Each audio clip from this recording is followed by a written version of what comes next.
Same story? Data dying, missing files. Any survivors? One of their men. You see anything?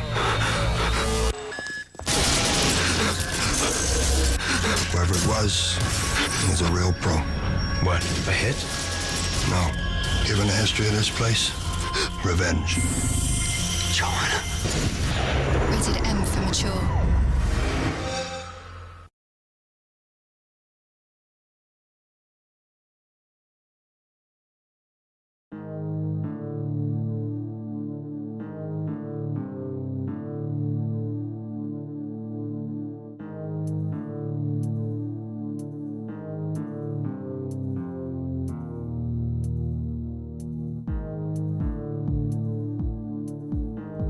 Good evening, ladies and gentlemen. I am in very low spirits. Not because anything particularly happened. Well, I had I guess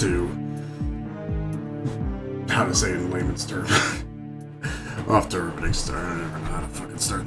Let's just say my weekend was eventful. There was a bit of an incident. I'm not going to elaborate on this, but for the literally two other people who know, yeah, let's never speak of what was witnessed over the weekend. That being said, I'm also in lower spirits, not only because work was crap today, as it usually is. Thank God. I'm actually glad to be back on the job hunt trail again for whatever reason. But come on, I gotta fucking play the rest of this. As I was trying to mention from last time, this game went from being just bad to laughably bad, so let's get the rest of the canned laughter out of the way and just finish this fucking thing off. I still cannot believe, at the very end of last part, that was Dr. Carroll. That was fucking hilarious. Right, I forgot that I didn't add the disc to the drive on this one, so we just gotta pop it in and play it like normal.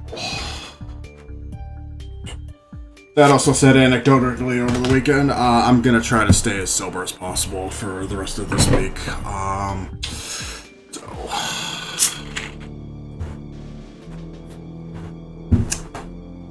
We all good here? Alright.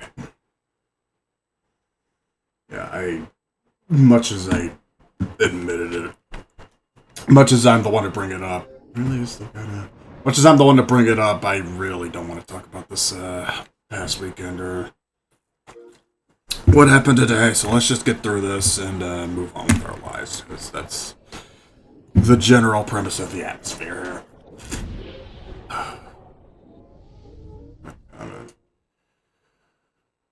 So, after all that was said and done from, when did we play this? Saturday? I was going to play this yesterday, but because my weekend was so crap, I was just in absolute need. So.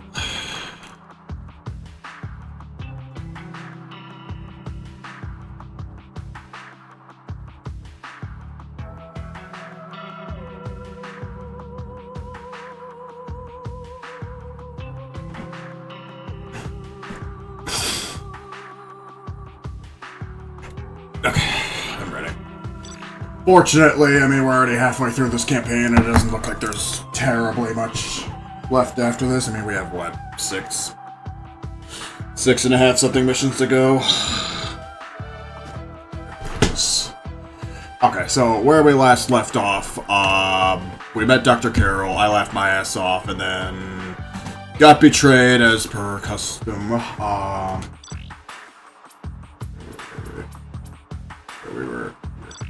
We were underwater. What say we trade names and numbers later? All you need to know for now is I'm the only friend you got here. We're gonna get you out, but we've got to get Not so fast there, Gethro. I have no stored on friends. Datadyne's network. We need to hack into the platform's Oh, and we gotta beat data Dr. Carrington. From there, it's a So, if we've got a dropship waiting on the surface. Dr. Carroll's redesign gave me an absolutely good chuckle, I'm all ears and eyes as to see exactly what they did with Dr. Carrington in this. We lost a man on our way in. I know you can fight, Joe.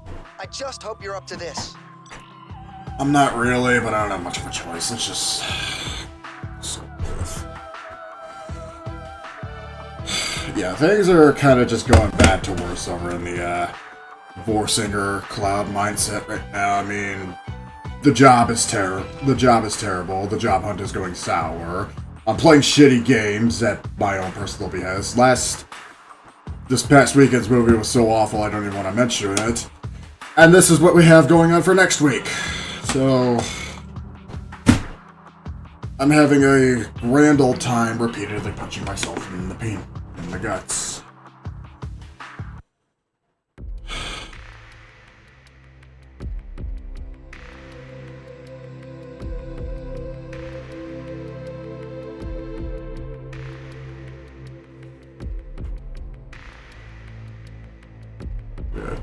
Yeah, so we got 6, I think, missions left. If the first half took us about 3 hours, then yeah, we're right on time. It's funny because for the few bunch of times that I played through GoldenEye's campaign pretty much in one sitting, I felt like I could get through that in like what, 2 hours? 2 hours. That's also because I know what I'm doing with GoldenEye. This, unfortunately, is not GoldenEye. As much as I want it to be, it is far from it. I can't leave without Ziegler's program. Come on, forward. I can't leave without my buddy Superfly.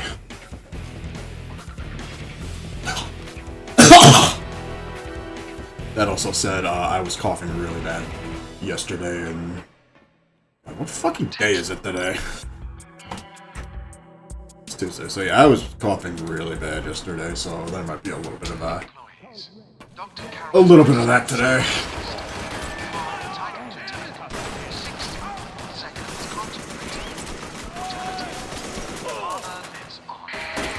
Buy me some time. I'll hack into the system and download Ziegler's program. Phoenix team to Dr. Cole's lab immediately. I want his brain on ice. Like the fires. Need a few more seconds and a bunch of luck. Oh, I remember these ESCO missions. This is just like the control level in GoldenEye, where you have to protect Natalia from literally everybody at every angle. You know, the absolute worst mission in the game. We got the program. Let's blow this joint. Attention all scientists. The data core has been breached. Father is being hacked. I am dying. It has been a pleasure serving.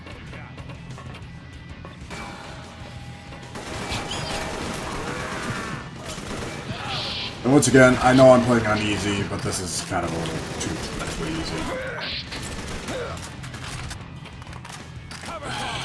To reiterate, I also, because again, this was a new console game or whatever, I also kind of feel like they dumbed down the difficulty from the original, despite all the attachments and everything, from last gen. But like, I feel like they dumbed it down just to get new players attached to the new controller and the new HD whatnots. That's pretty insulting for seasoned veterans who are kind of diehards. Yours truly included. Look, folks, the bar is already on the floor. It's not going to get much harder than where it already is.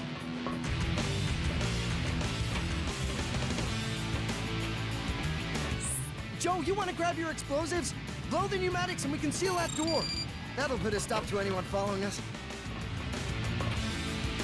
A little bit what?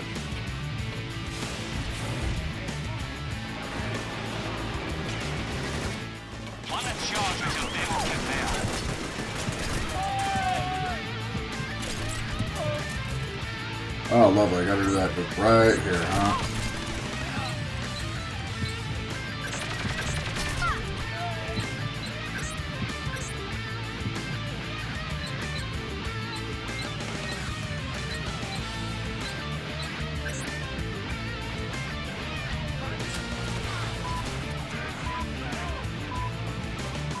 Our 6 is secure. Sir, you read me? Blast doors pneumatics. Oh. Last one alive. Lock the door.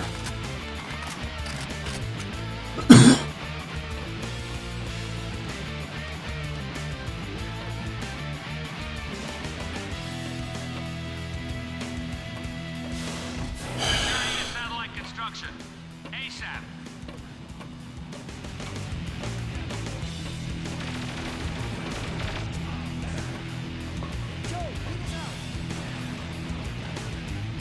Hell with all y'all, you're all on your own.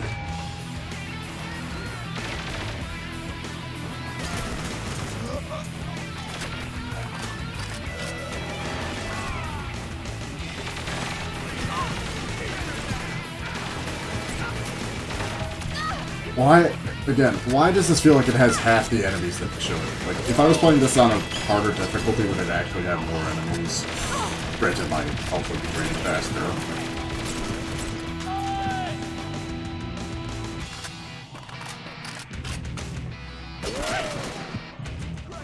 So would there actually be more of a threatening challenge? Know what's going on here? Granted, also, if I was playing on a harder difficulty, that means this playthrough would be longer, and likewise, I don't want this game to last a minute any longer than it has to. Destroy it with your demo kit. Please, for the love of God, tell me my mic has been on this whole time. Thank you.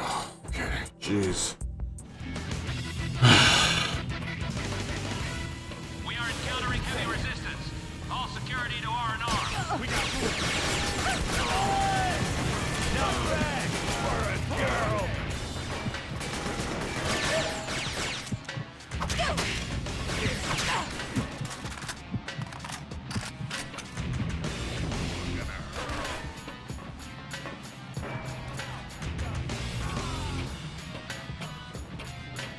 They're fine taking care of themselves, alright?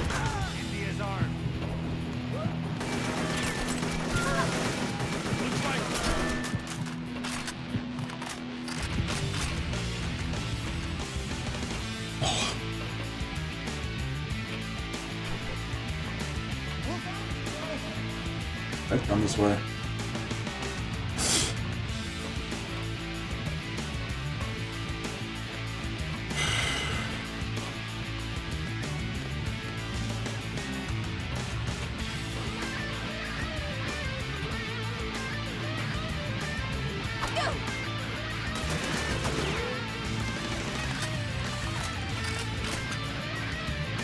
The music sounds like reject songs from the Sonic Adventure soundtrack.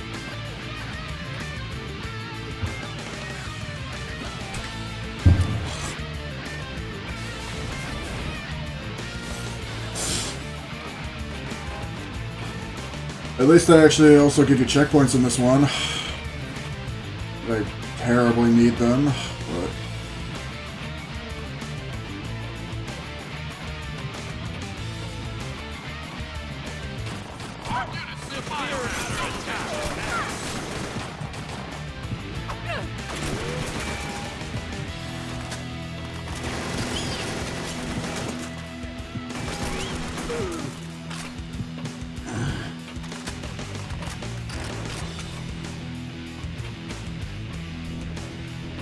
Don't worry, I'm saving most of my grievances with this game for the end slate and the credits roll in the game. But it's just... every other minute I see something wrong, it's just putting a sticky note in the back of my head to complain about it later. I even remember what I've already talked about such complaining about from the last episode.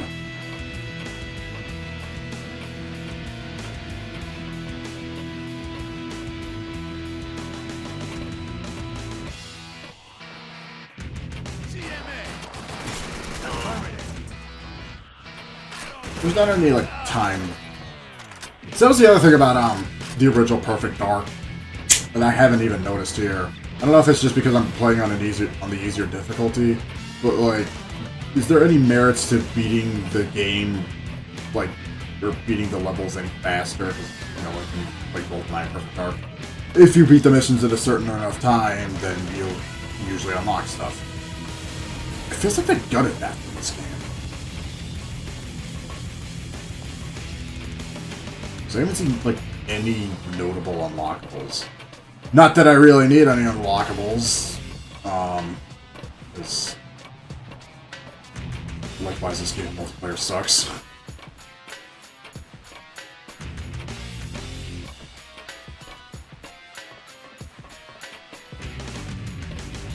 Yeah, so pretty much this is just the same as the tutorial level.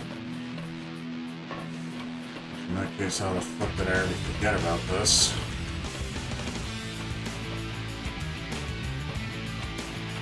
Go on, use your demo kit. Blow it to smithereens. Demo man.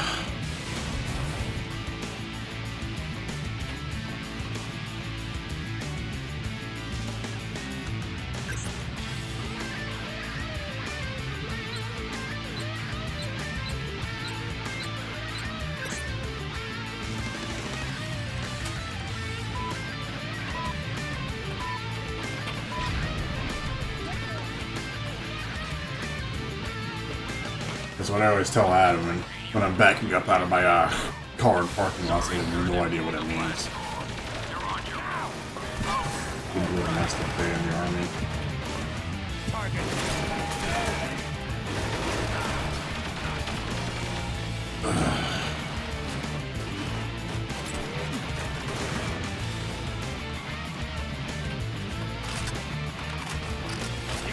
That was just a side objective too, right?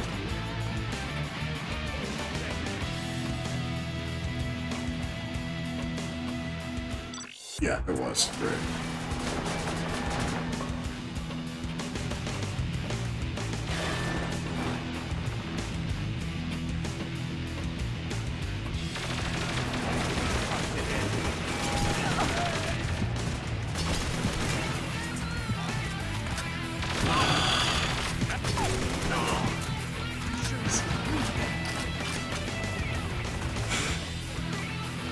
This almost...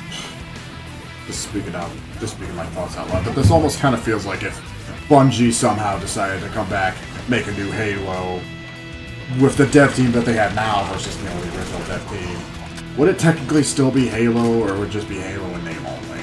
Like, never mind, you know, whatever 343, Halo Studio, whatever the fuck those guys named are now. Like, if Bungie themselves actually came back, bought the Halo license back, and made a new game, called it Halo Zero or whatever, would it really still be Halo?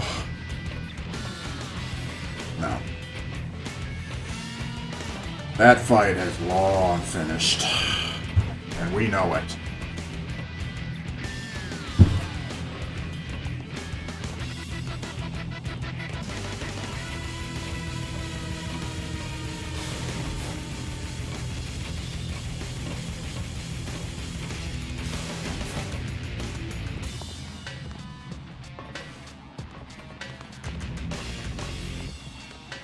Yeah.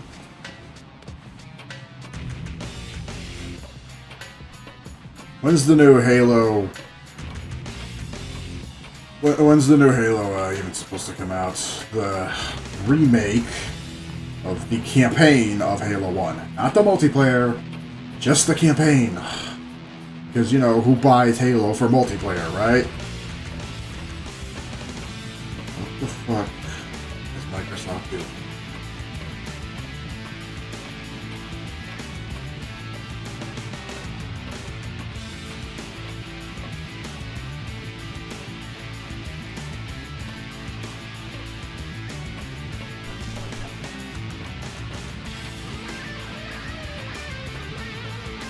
And no, I'm not turning on those stupid arrows again. If I find guys that I haven't killed, I know I'm going the right way.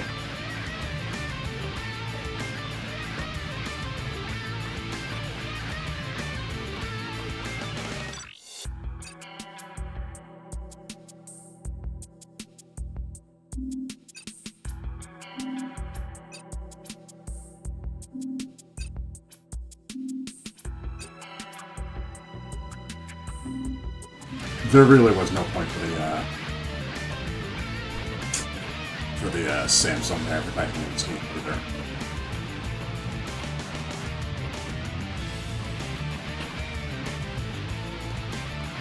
What did Samsung even do as a promotion for this game anyways? Wait, that can't be the end of it, right? No. Just that. Or...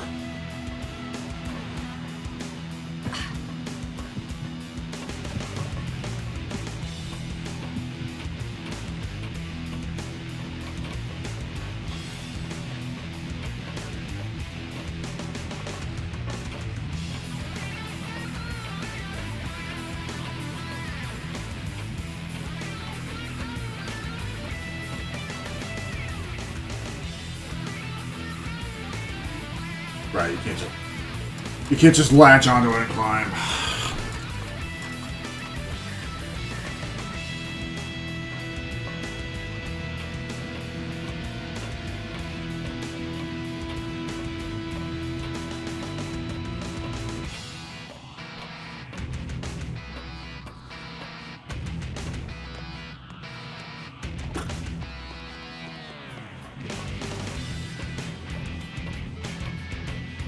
Where the fuck did they go?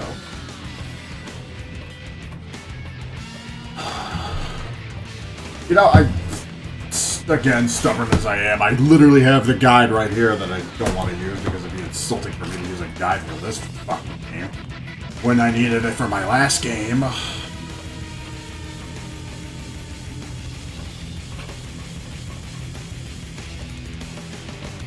All self-inflicted, folks. I only have myself to blame.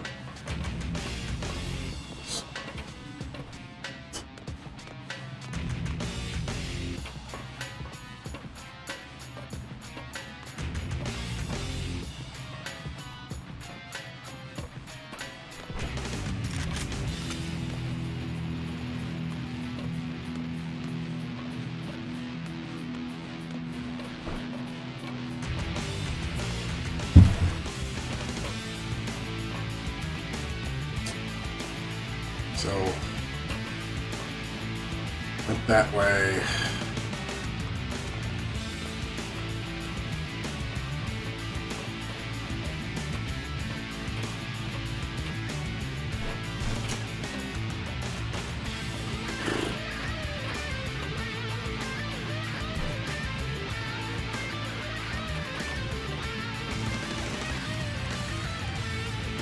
No.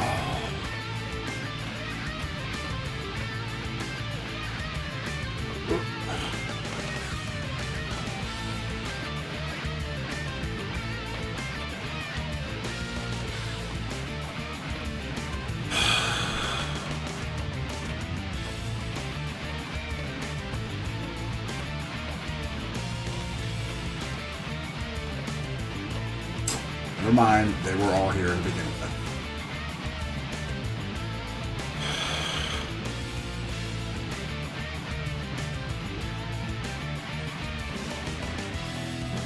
I really only have myself to blame. I mean, I came into this with expectations, with a bar already on the floor. It wasn't going to get any higher than what I had. I knew coming into this. Oh my god, what the fuck is this thing?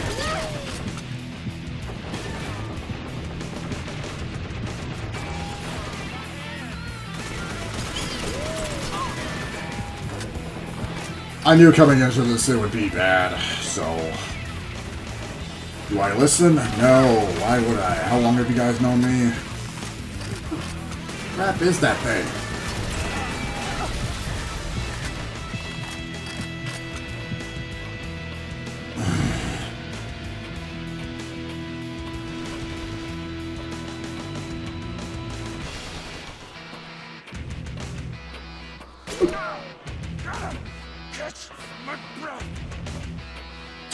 Never mind. Your life. Is that it? Can we move on? Yes, it is. Moving on.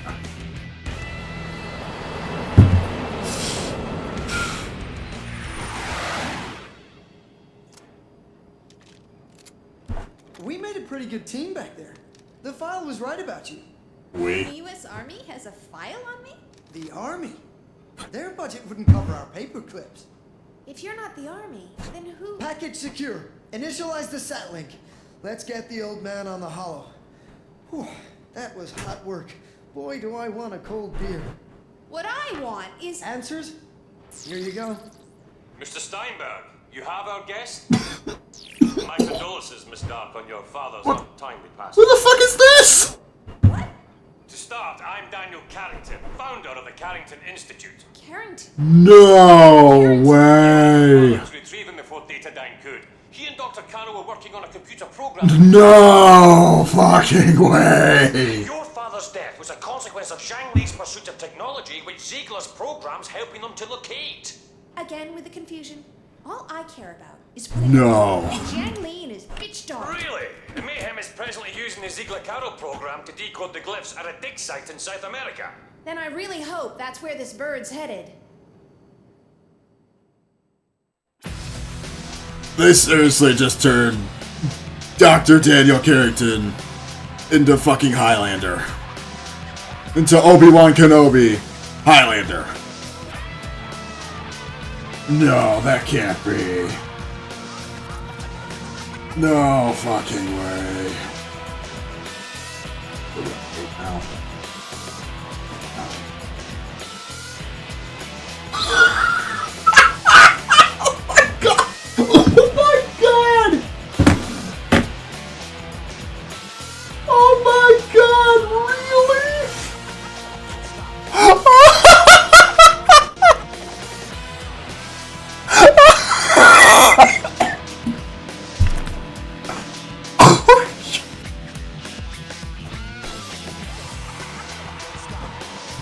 Nope, never mind. I'm awake. We gotta finish this. I gotta see the rest of this.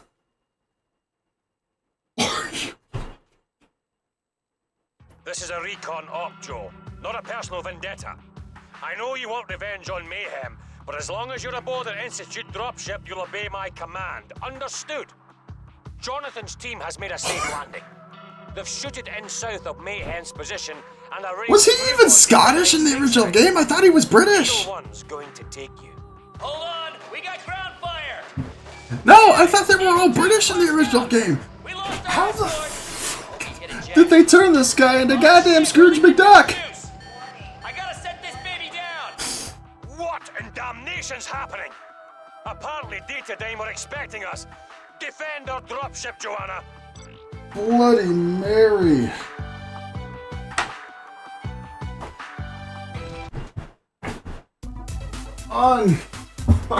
Unbelievable.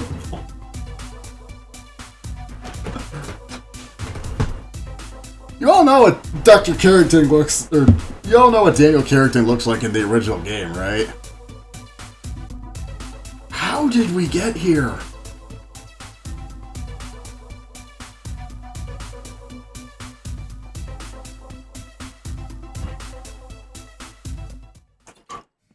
Oh my god. Oh great, it's the Cuban mission from GoldenEye. Eagle 1's hit. Some joker popped a hole in our fuel line. I gotta set this baby down. Your flybys get Datadyne's attention, Joanna. The whole jungle will be coming down on top of you. Grab yourself some kit and get suited up. Already on it. It's perfect. Oh, now she looks like what she does on the cover art, right? Welcome to Peru, Miss Dark. Okay, so we're not in Cuba. We got their attention. It's the Cuban mission from Whole GoldenEye. jungle's gonna be coming down on top of us. Here they come. What else would this be? We're trying to ride the high of GoldenEye, what, 8 years after it released?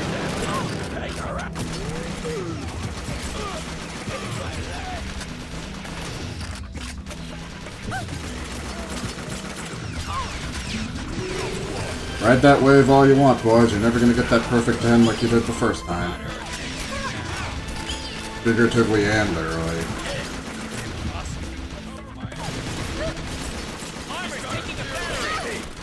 Oh my god, they're really coming from everywhere.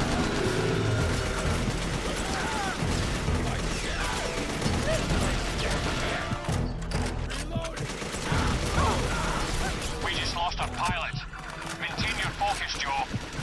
sure there was nothing you could do.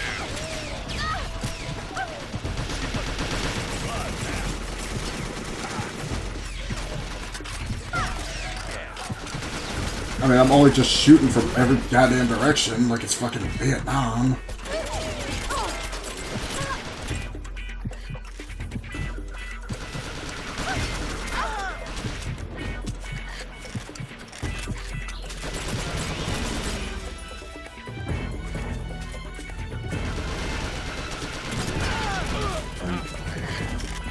Nobody else wants to help me out here, huh?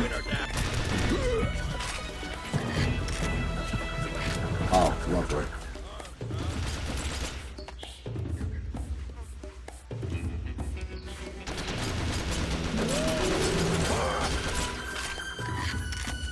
No more incoming ground targets, Joe. Eagle 1 secure. Shame we lost our pilot. Joe, this is Jonathan. Can you read me? Looks like we interrupted Datadyne's little camping trip. Nothing we can't handle, but it's slowing us down. You gotta get to the dig site for us. I know you can do it. Well, at least I don't have to escort Natalia through the rest of the game, right? Oh, wait. Came this way.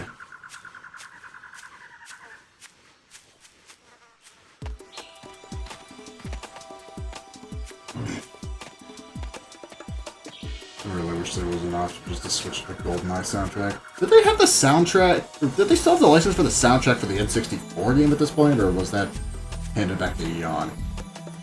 I feel like for the game itself, Rare should have kept the license, at least for the soundtrack. You know, that would have been nice as like an unlockable, if not some sort of unlockable objective. I need to give this game any more credit than what it doesn't deserve.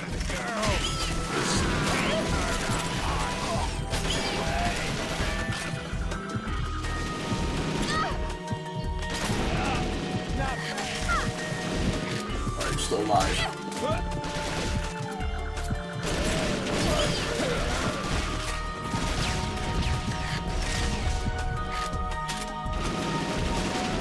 And you're still alive. Remember last time when I said, does this thing have the GoldenEye aspect where if you shoot it, it explodes? That would have been really nice right here. Yeah, another decent unlockable objective, if that actually was a thing. My god, I'm going to die. And where did you show up from?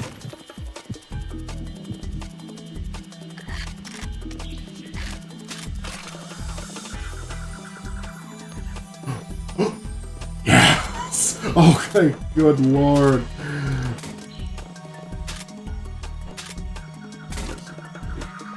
Give me the RCP-90. Where is it? Where is it? Where is it? Yeah! Okay, saving grace. They actually brought back one of my favorite guns from GoldenEye.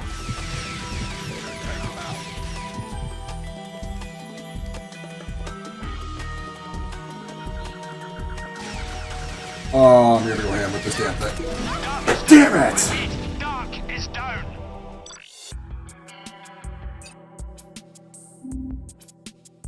You gotta be kidding me.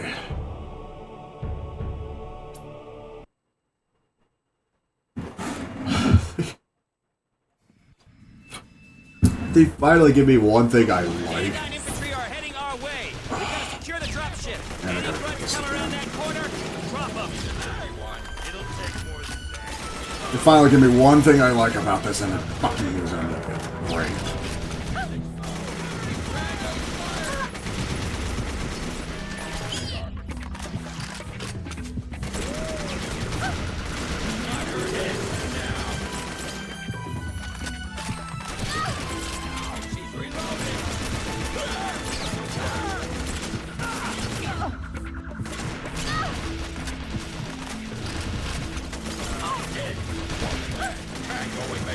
Anything you should have stolen from college should have been that. Frag grenades in reserve.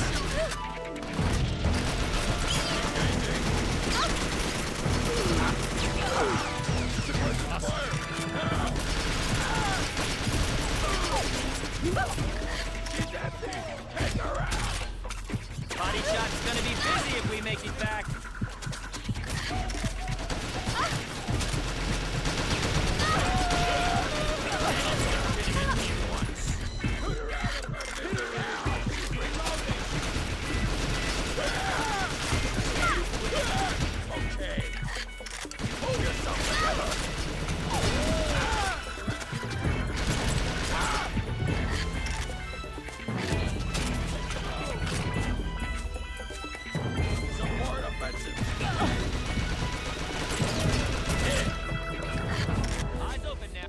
That's a lot of them. I can hold the LZ now. I didn't kill the pilot this time. Great. We just stirred up a hornet's nest. Datadyne has us pinned. We're not gonna make it to the dig site, but you can. Resistance should be light. Hell, we're taking the worst of it. Now's your chance. And where are you going? Oh. Well, that would have been nice to know that I had.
Oh no, I'm taking it now.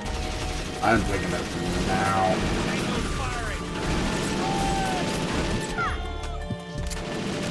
That would have been way nicer to know.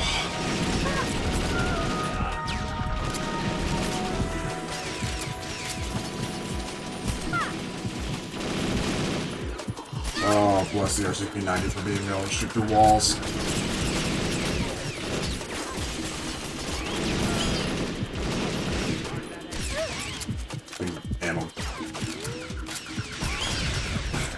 Ammo battery meter, though.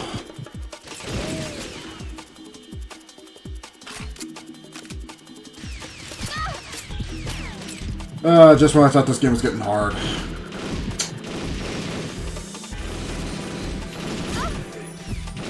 Just when I thought I would give this game a chance.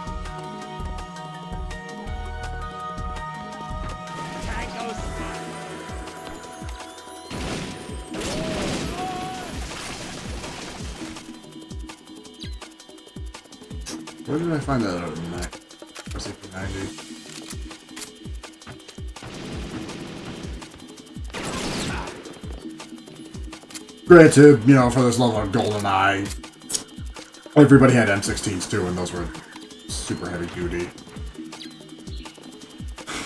I mean, if this game ends parallel just to GoldenEye, that'd be both kind of funny and sad.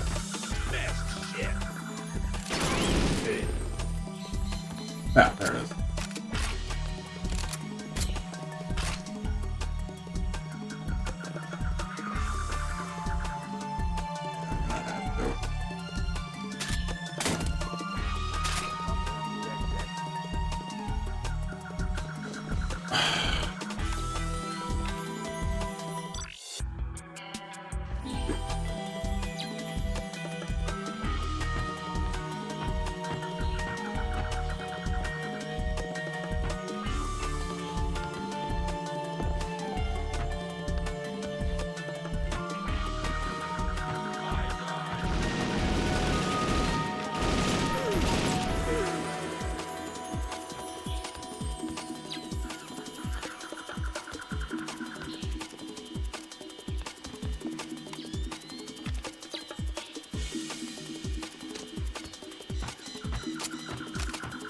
Okay, well, that's it.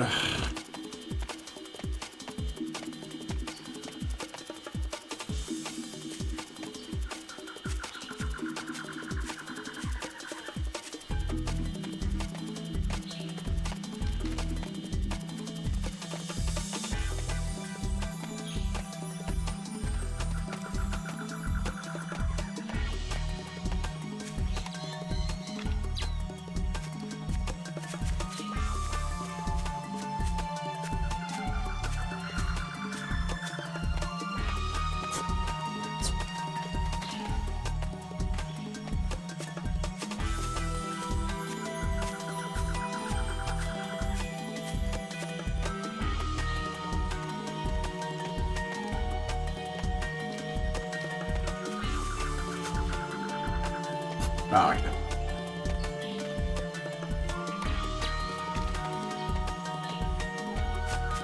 There are several ways I can come here.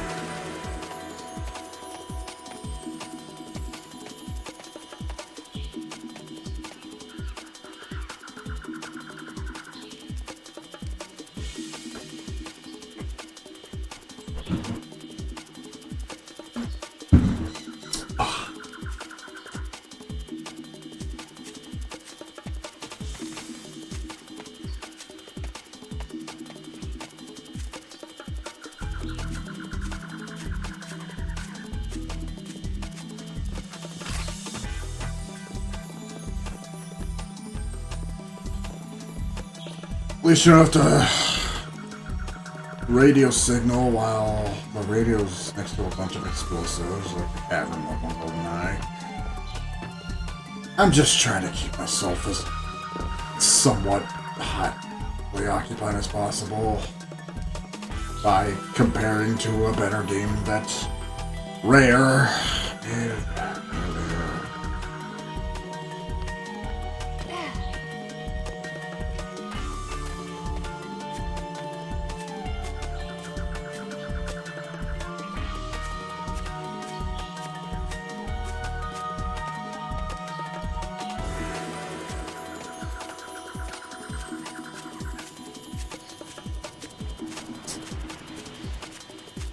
Where I was.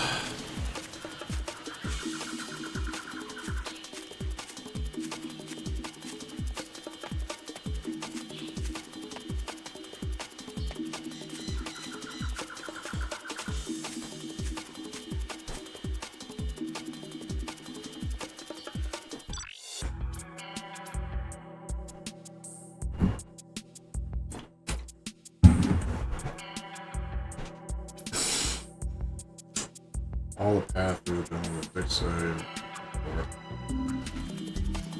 mayhem.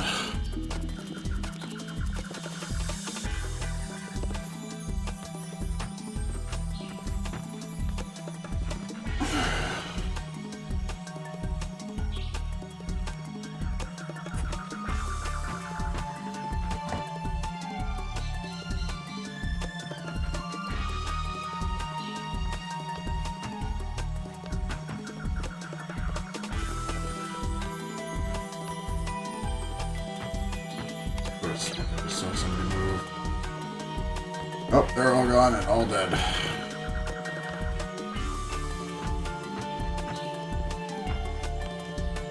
There's really just nothing to do up here now. Okay.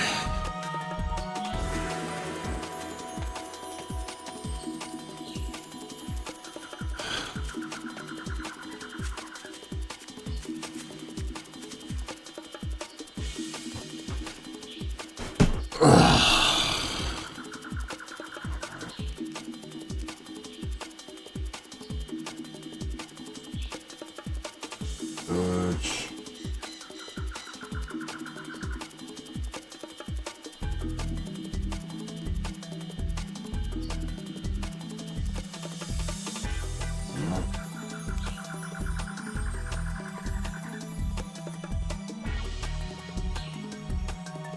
I love how the strategy guide also gives you multiple ways.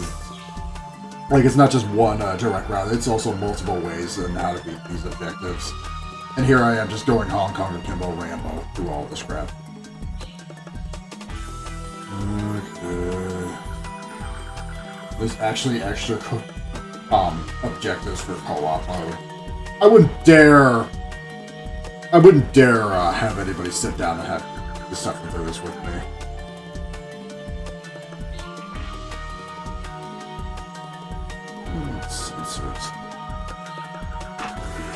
And yeah, I don't have the time or patience to read through all that, so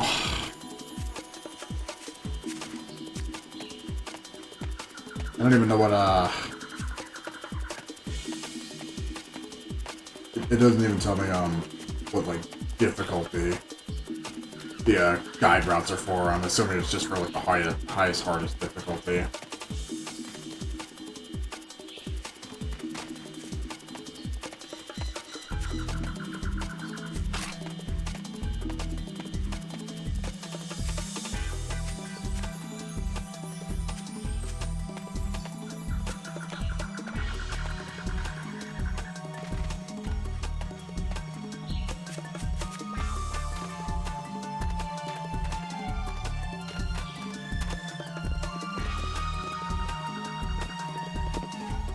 Alright, this was funny until it's not. It's funny until it wasn't anymore.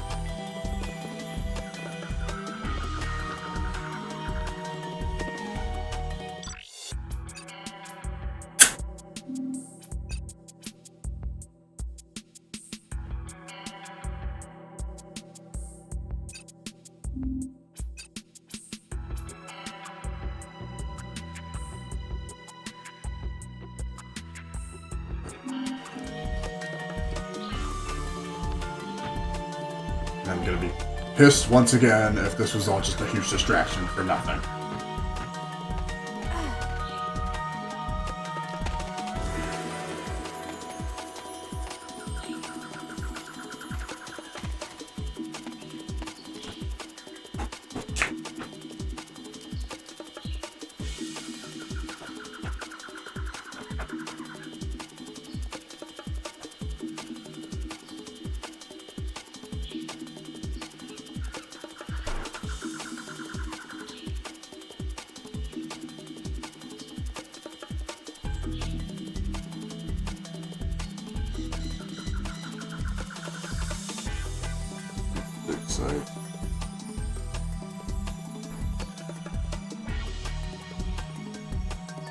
And drop shield. Which dig site?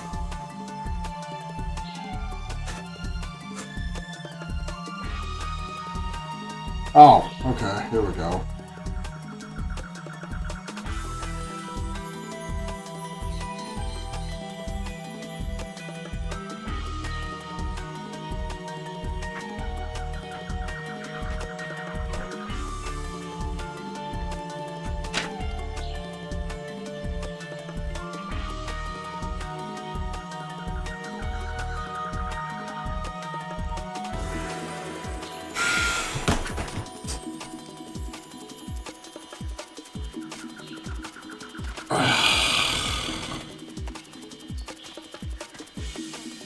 Yep, I might as well just restart.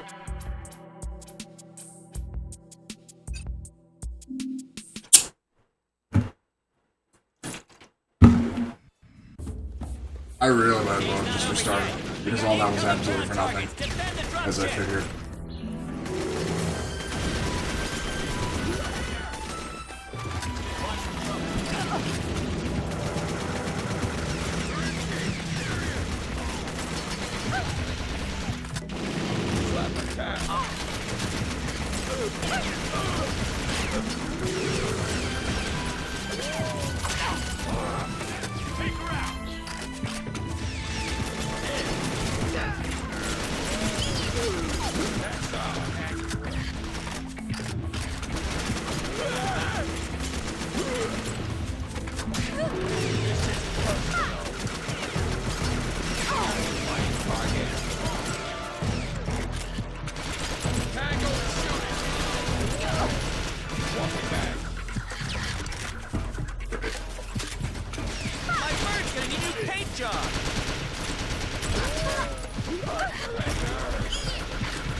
you on side, Dark. I'll be safe here. This is Jonathan. Come in. Over. We gotta change of plans. You've gotta move on the dig site, Joe. Datadyne's got us in a stand-up fight. Whatever they're up to, Mayhem's determined to finish the job. Catch up with you later. That being said...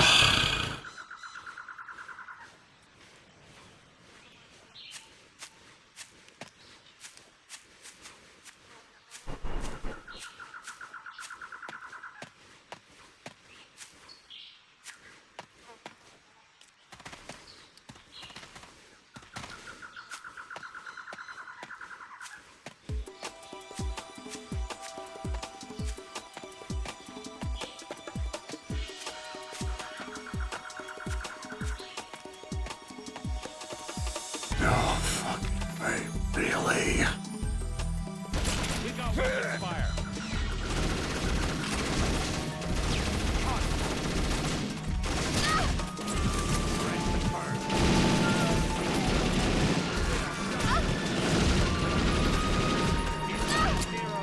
Reloading. Breach clear. Breach clear.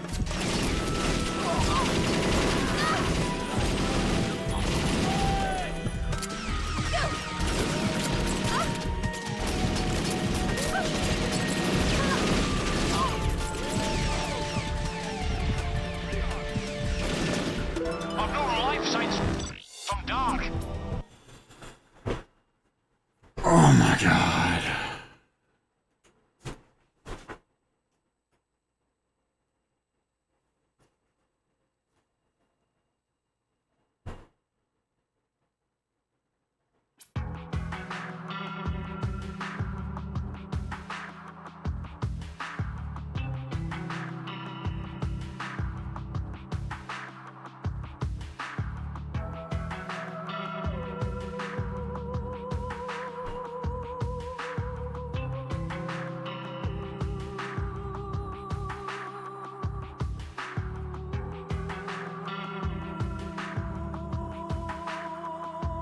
Yeah, no, this doesn't tell me anything.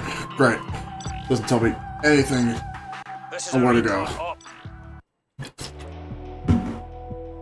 Wait, what? Yeah, no. Great, so I'm on my own, so I'm just gonna be running around like an idiot for the next hour. Great, everything I wanted in a GoldenEye spiritual successor.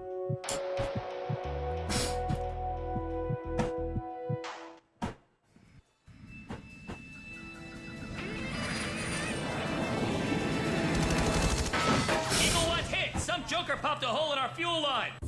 Target 2. Datadyne infantry Here are heading we our go. way. We gotta secure the dropship. Any grunts come around that corner, drop them.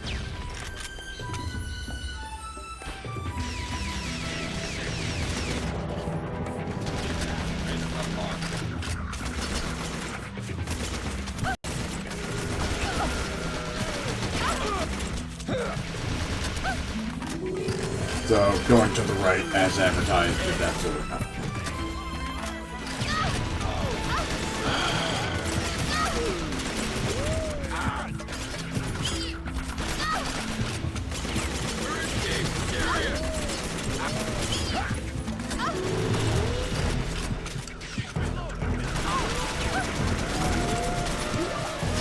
I know this is a terrible strategy, but it is literally the best thing that I have in mind.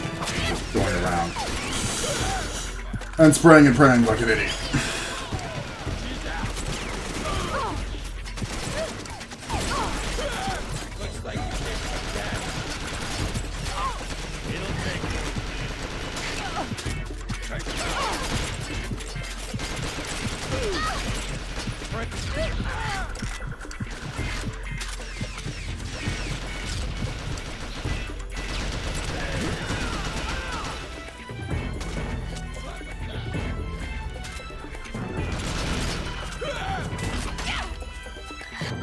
Good to have you on side, Dark.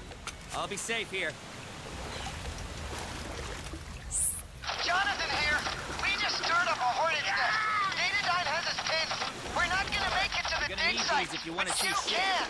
Resistance should be light. Hell, Never mind. Let's just bear it.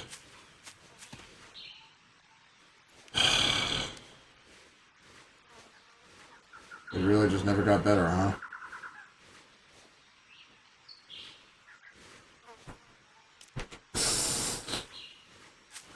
What was I expecting? I certainly wasn't expecting time splitters, at least.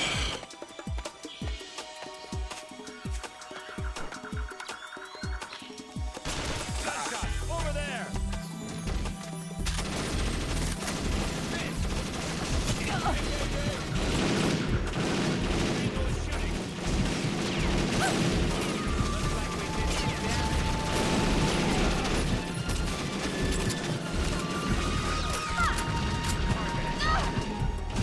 Straight up know where I am. That's all a great sign.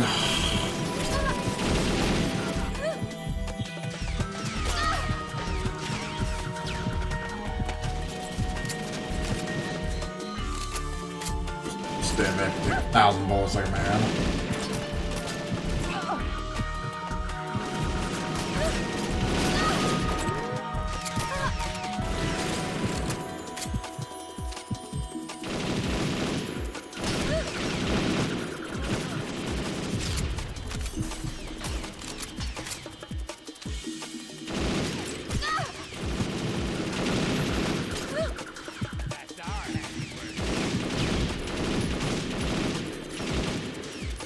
Great aim.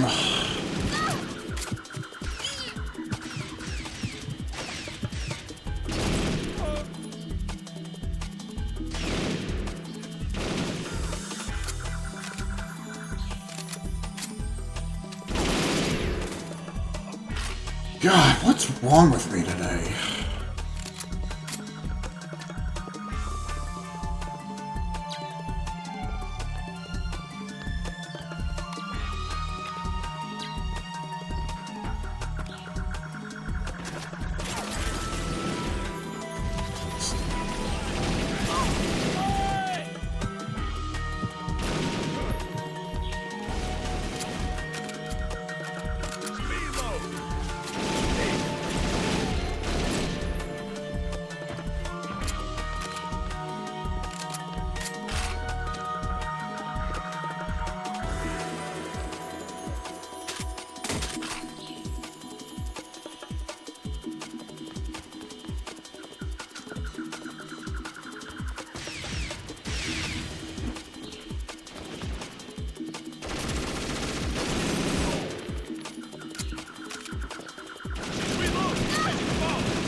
I bet those aren't one-hit kills on the harder difficulties either.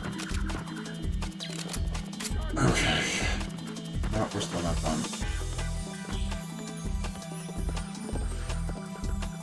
What?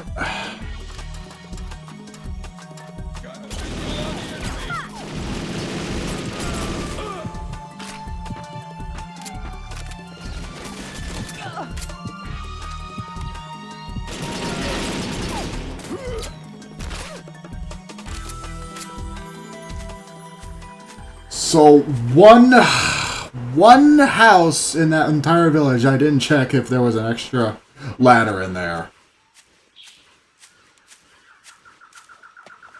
And that's what caused me to reset so much. Are you kidding me? Also, all because I'm too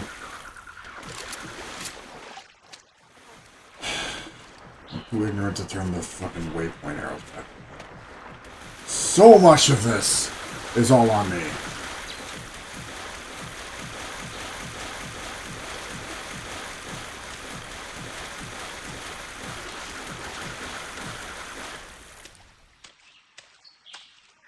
You done there, Chief?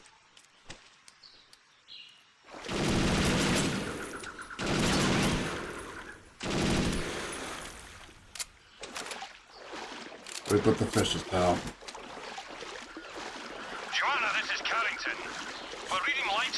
Yeah, how you doing, Sean Connery? Resources on the ground. I know you're combat capable. Can you get to him? We may not have much time.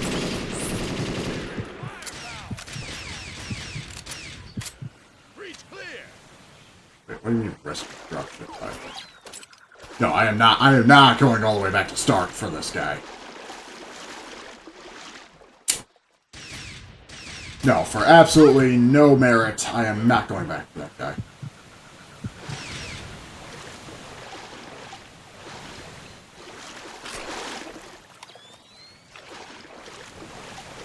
I could just keep these dogs for the rest of the game. Oh, right, they're up there, right?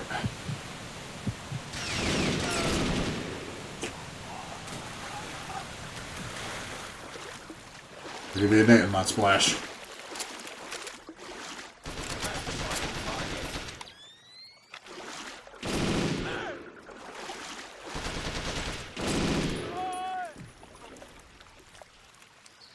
What was the point of the dynamic zoom again? Got a visual.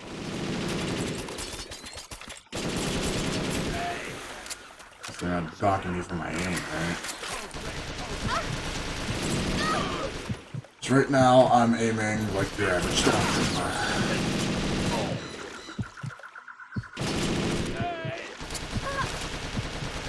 She's reloading. Hit her now.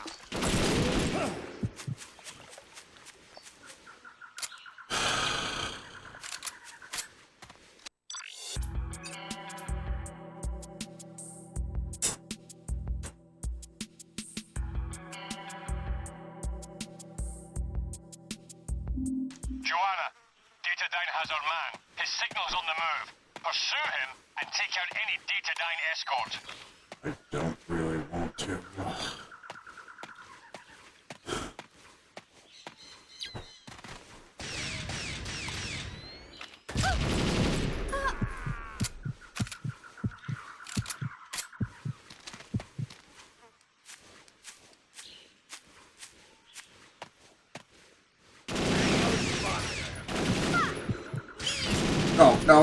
No!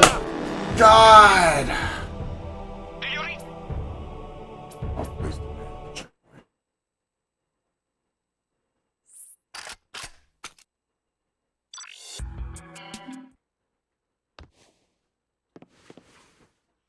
Joe, this is Jonathan. Can you read me? Looks like we interrupted Datadyne's little camping trip. Nothing we can't handle, but it's slowing us down. You gotta get to the dig site for us. I know you can do it.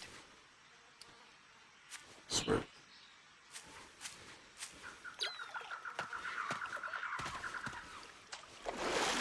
Oh, thank God.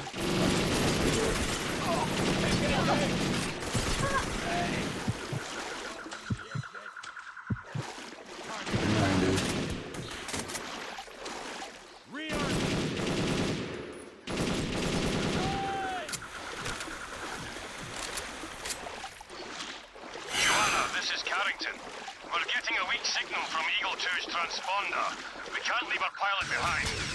I need you to get to him before Datadyne can.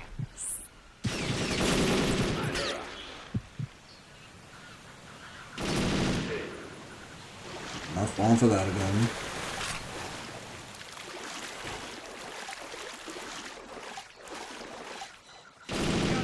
You hear it?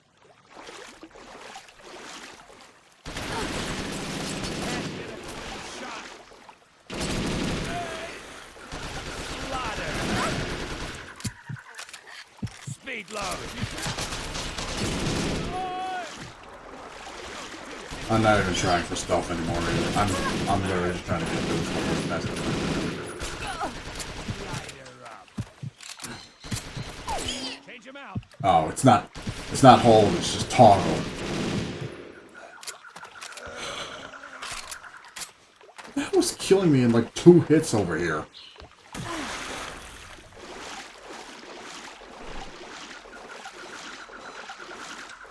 And with this filter on, it feels like I'm playing a virtual boy game. That confirmed. Joanna, our pilot's transponder is moving away from the crash site.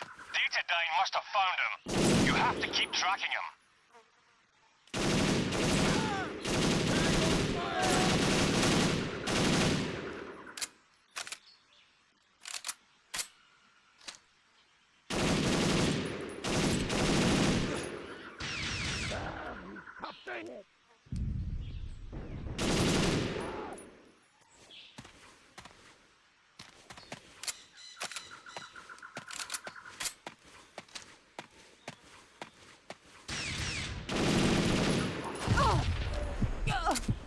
Yeah, that. What the fuck was that?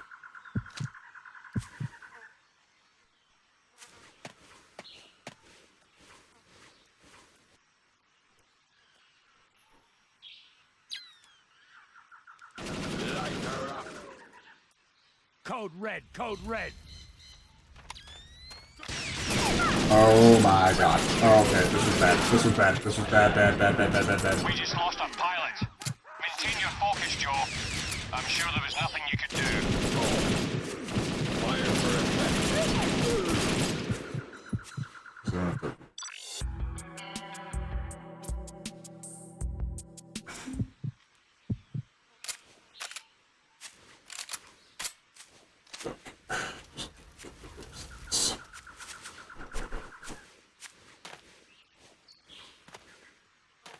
That.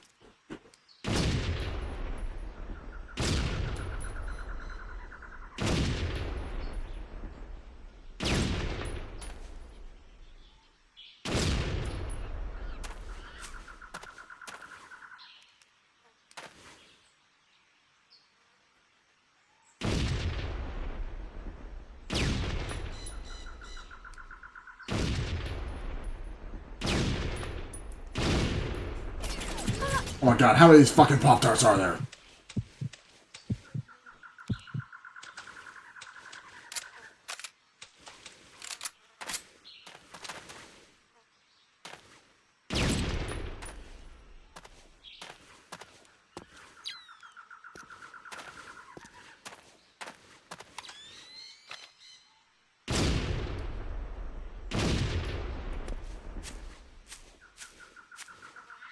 Joanna, recon spotted jetpacks heading your way. Jetpack. Nice little nod. Oh my god.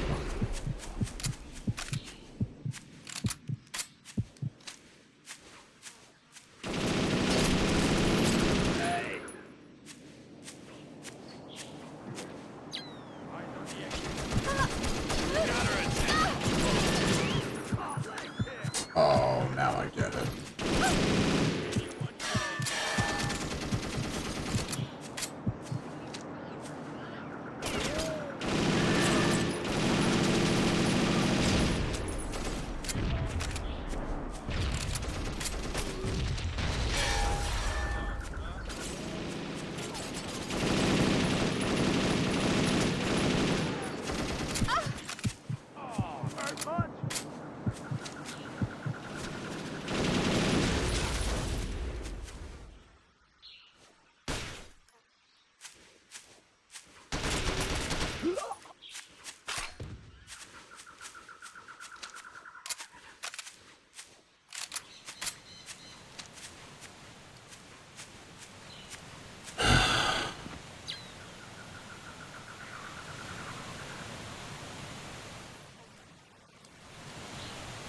Remember this from Time Splitters 2?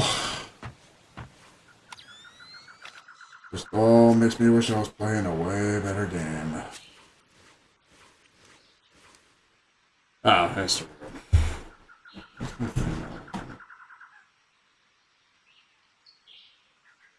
where's it down there? Hold on a sec.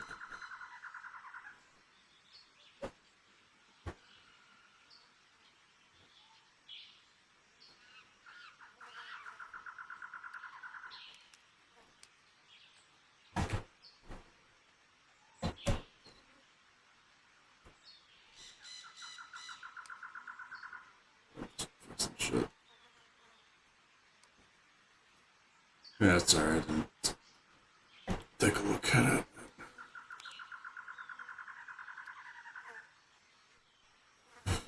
Yeah, it's...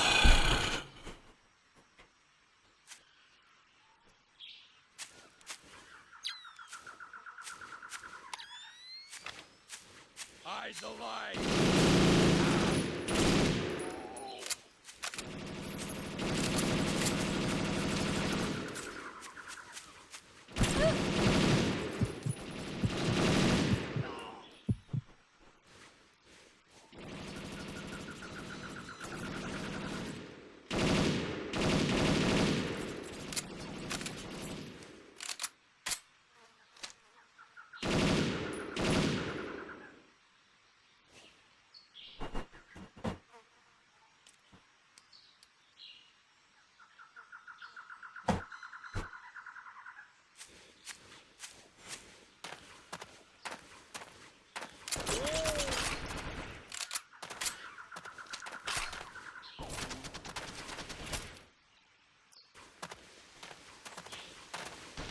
Tell me if you played this one when it was new.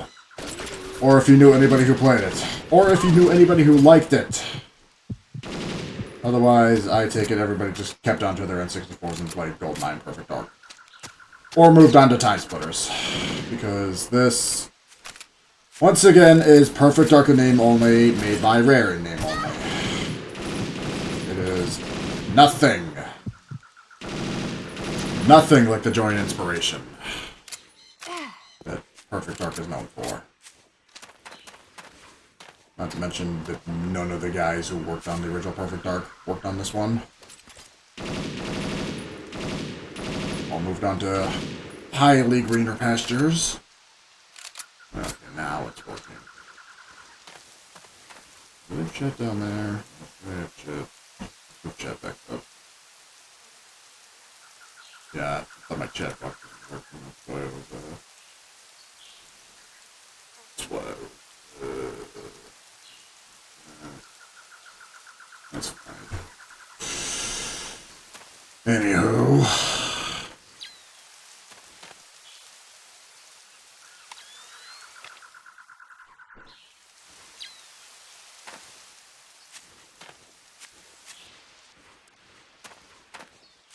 For whatever reason, I know you guys can't see it, the frame rate is better on my capture card than it is actually on my TV. I'm using a really bad I'm using a really bad widescreen TV that I got good blue anyway, so I might need to replace this at some point.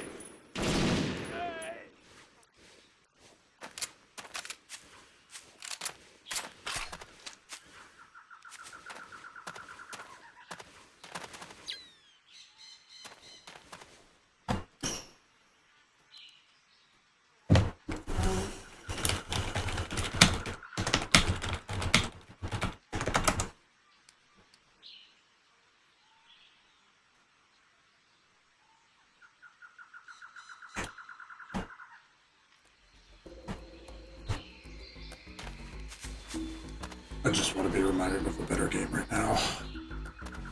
At least I don't have monkeys throwing grenades at me, or one of those stupid totem pole puzzle things. I guess that was one of the downsides for time. That was one of the downsides that I didn't like about Time Splitters 2. That one temple Baztec mission where you had to do the totem pole thing to get inside the temple. That part fucking sucked.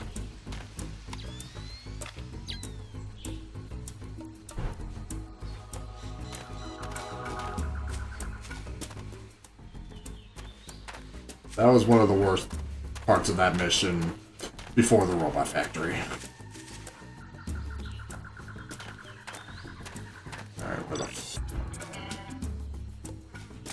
Oh, no, pick it up, pick it up, pick it up.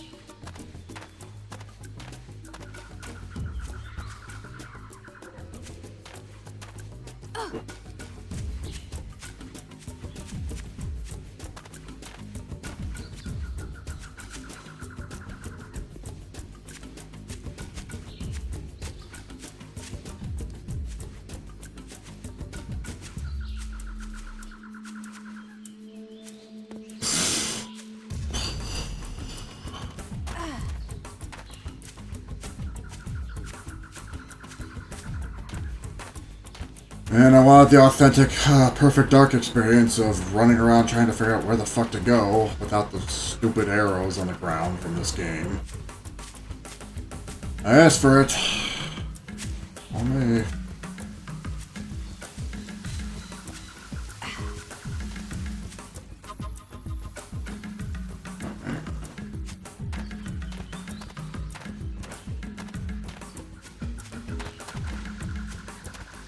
Go this way.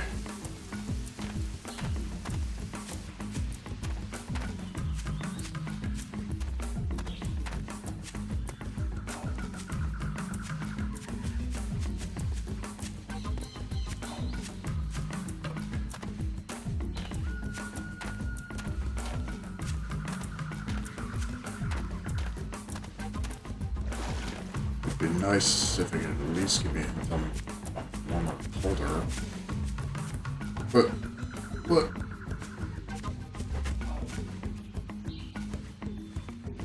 Okay, I guess I'm just not going this way. There's just no indication that there's a fucking invisible wall right there.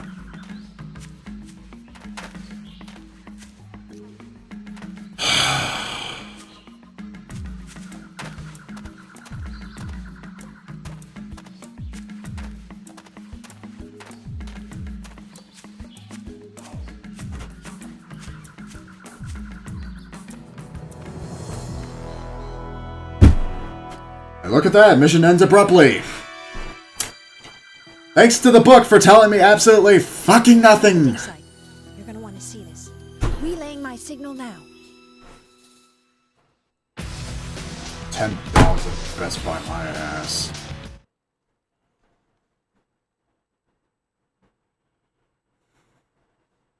Strange. We're picking up a strong energy signature emanating from inside the temple. It's like nothing I've ever seen. I should have known Data Dean were here for more than a field trip. Data Dean found what they're looking for. Our satellite scans indicate heavy lifting gear down there. They're trying to bring this thing out, whatever it is.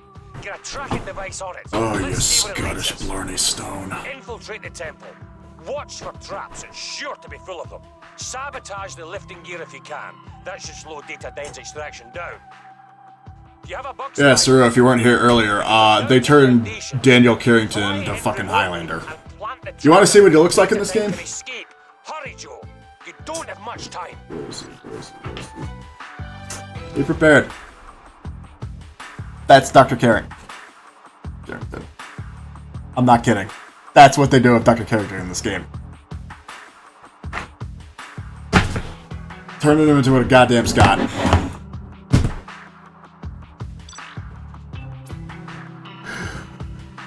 My goodness. My goodness. Yes, give me the RCP-90, for God's sake. I hate to say it, pencil gun, go away.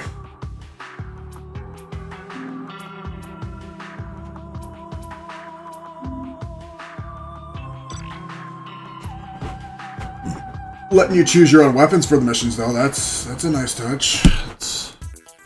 It's not gonna give it a whole bunch of brownie points for this game. Oh, by the way, there's only like 13, what was it, 13 missions in this game, including a tutorial level. Yeah, we're about 3/4 of the way done right now. You did not miss a thing in the first half, by the way.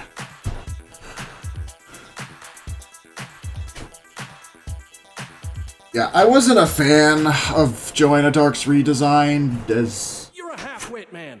as you can see here. I wasn't really much of a fan of it. This is a godsend. I mean, as you see here, this is a godsend compared to what they did with Dr. Carrington and Dr. Carroll. Oh, yeah, you want to see Dr. Carroll too? I had a good laugh at this one. Where is it? Where is it? Where is it? The Star People were immortal, like gods, and as death approached, they would submit themselves to Growl, a source of infinite power and life. Well, this glyph suggests some kind of device. No doubt powered by the artifact Mayhem's looking for. No doubt. The voices are terrible, by the way. None of them are the regular British that you know from rising up against them, forcing them to flee Earth and disable the Growl. Flee Oh my God, where's indicating alien. This is how you lost your tenure, isn't All it? personnel, we have the power source. Pack Where is yourself Abe? and move out. He's in 7, I don't know. We're gonna walk out on the find of a lifetime? No, we're gonna run. The clock is ticking, Joe. Use your bug spy to plant a tracker on the power source I'm trying to before find it. Mayhem Hold can on, escape just it. a sec. Because I want to show you what Dr. Carroll looks like. Yep, there it is. So yeah, you remember the bug-eyed laptop that was Dr. Carroll at the very beginning of Perfect Dark? Want to see what he looks like in the prequel? It just gets worse! Look at this fucking pants!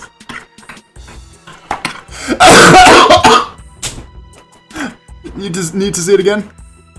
That's Dr. Carroll. The bug-eyed laptop guy from Perfect Dark. That's what they did with him in this game. Oh my god. Get a move on, Joanna. Oh my god. Oh. You backed your data thief. Time to use it.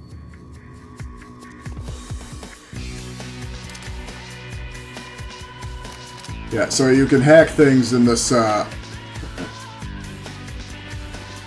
So yeah, you can hack things and use, you know, actual James Bond, whatever gadgets. Here's how this one works. It's fucking Simon Says. Sort of.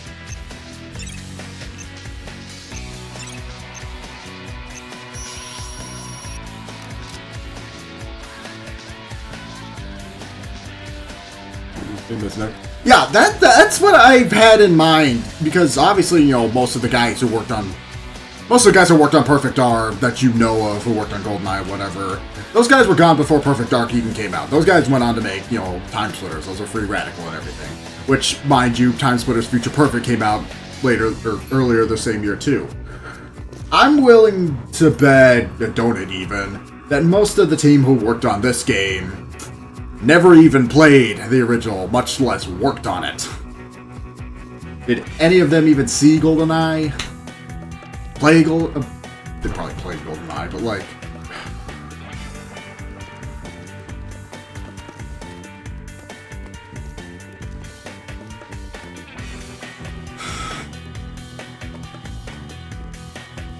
Doesn't leave me any optimism for if, God forbid, come the day an actual new Conquer game gets announced.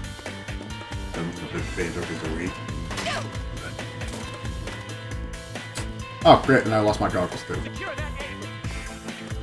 Hurry, Joanna. Get down to the foundations before the lifting gear does. What's a girl doing here?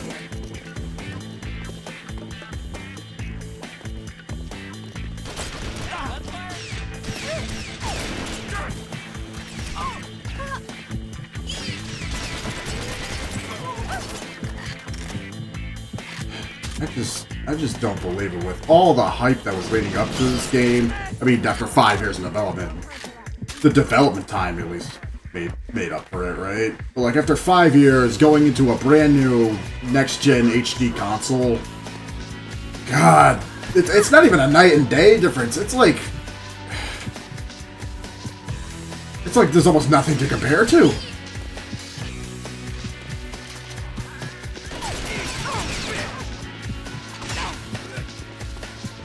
You could tell me this is literally any other game made by any other developer that isn't Perfect Dark, made by Rare, and I believe you.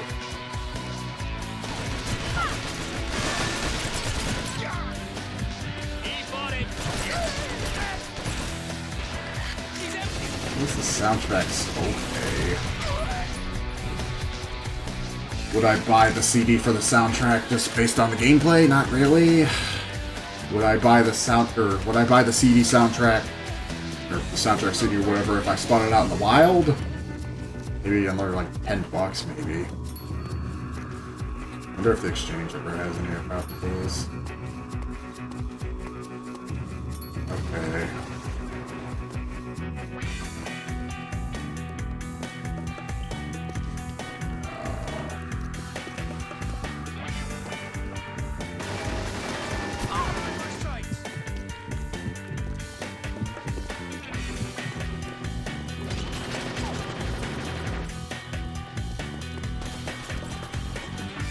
I just keep going down from here? Joanna, are you okay? Never mind.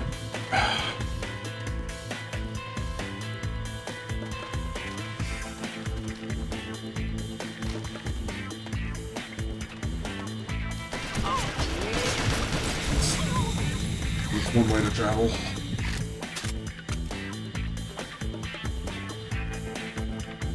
Actually... Yeah, no, never mind. Hey, never. You alright, Joanna?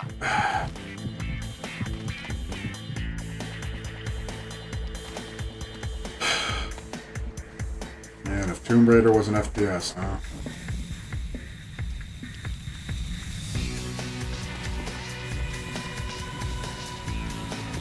Sat scan showing the lifting gears halfway down. Hurry!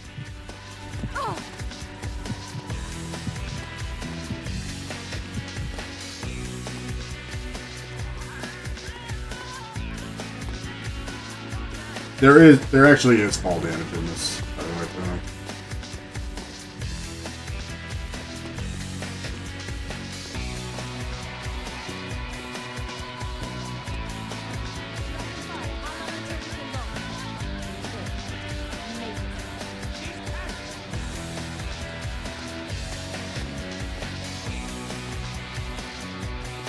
And no, it's not letting me fall down there either.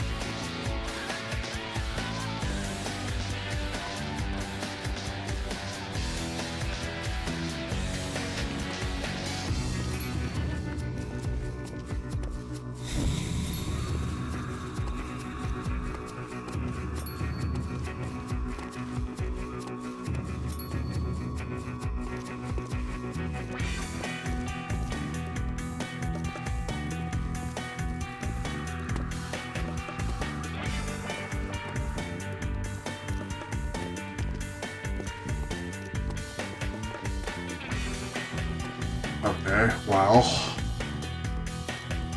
There's no jumping or running in this game either. Not that there was in the original game, but I would expect it to move a little bit faster. Even for new gen Perfect Dark, this feels very slow paced. Also compared to Time Splitters at the time. This is a slow paced moving game.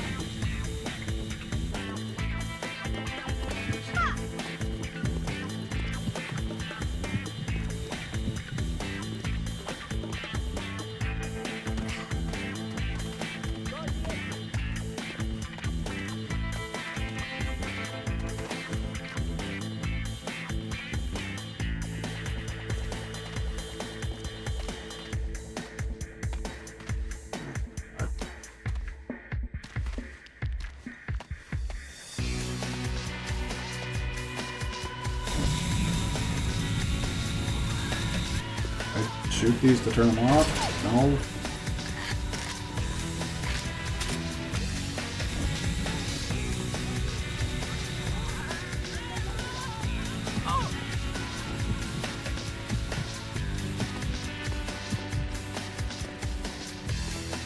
Okay, well, you get here, and then what?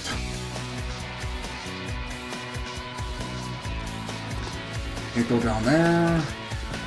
Yeah, nope, can't go down there.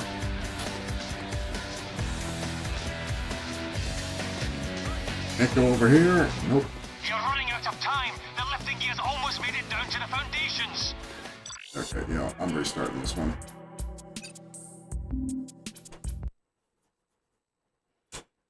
We're actually on a time limit with this.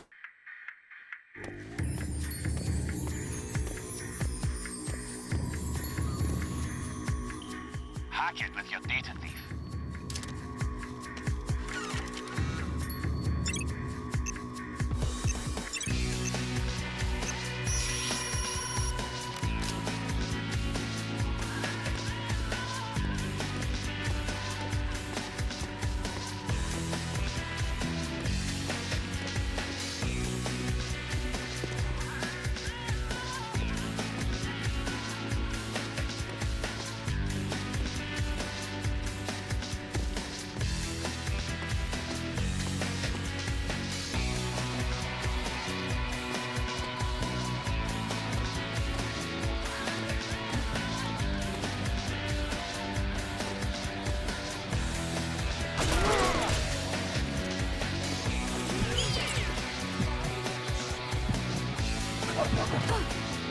Oh. Are you like supposed to walk over those or something?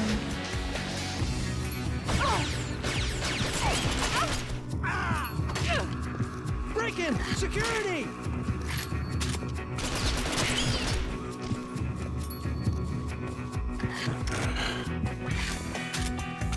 Figure it out.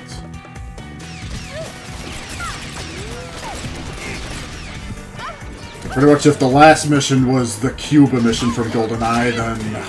What was this, the temple one with fucking Baron Samedi? And the golden gun.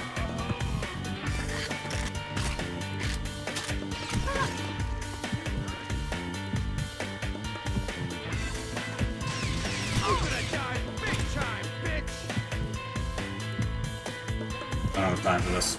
Beat the lifting gear down to the foundations, Joe. You don't have much time. Yeah, I'd make plenty of time if it just... Joanna, are you okay? Yeah, I'm gonna try that.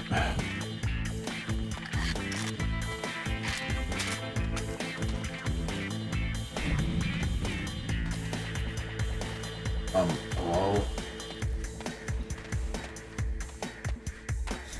Yeah, not that way. Unless it is that way.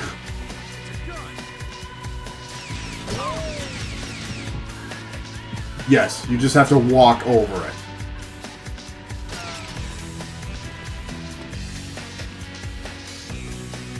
Very slowly.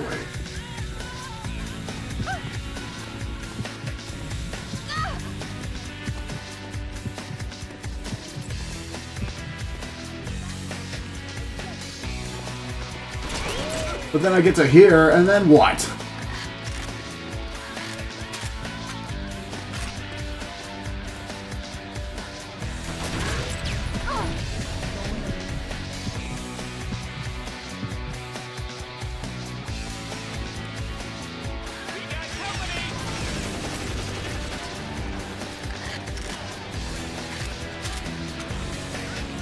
Not like I could see anything anyways.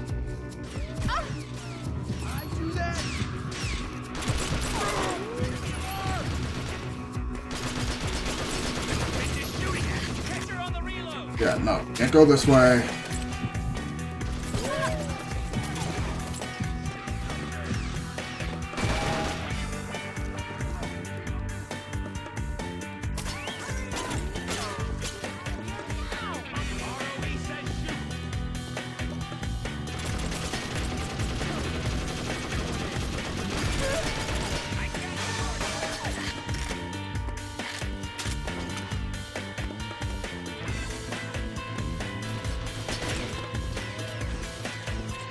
What? Where the hell was this?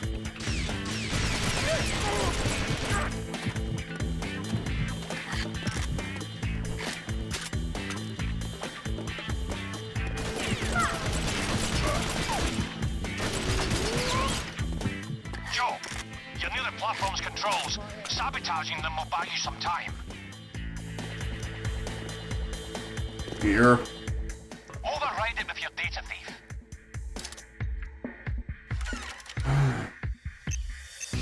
No, there's no time for that. We have what we came for.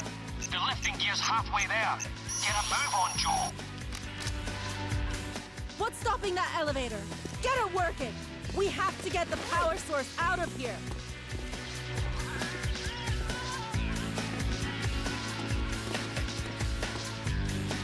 Okay, now where?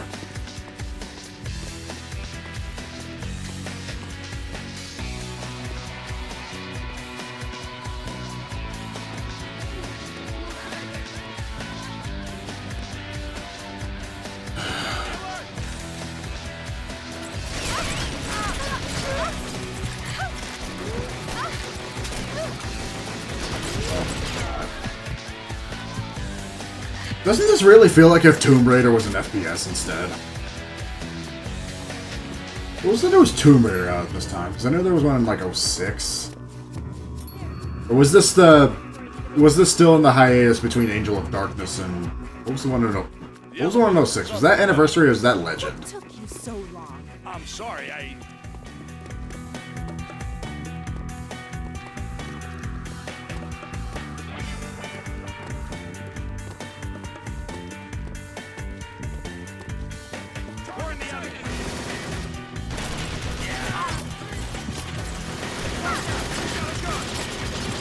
This is after the two live-action Angelina Jolie movies.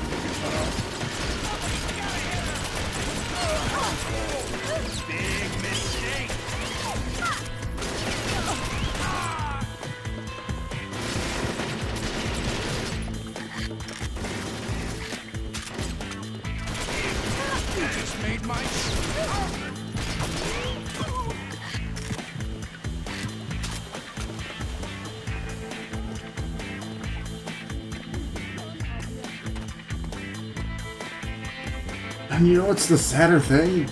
The original Perfect Dark had a pretty decent premise. I mean, you know, halfway through you find out about aliens, oh, and, you know, Alien Area 51 and all that. I don't even know what this one's supposed to be about. And I'm already, what, 3/4 of the way into this? Either I wasn't following the plot, or it's just not that well written out. I don't know how we started. I don't know what we were doing in the middle. I don't know how we're gonna finish.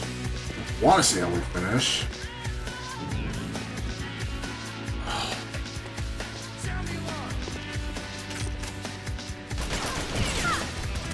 Yeah, no Elvis, no aliens.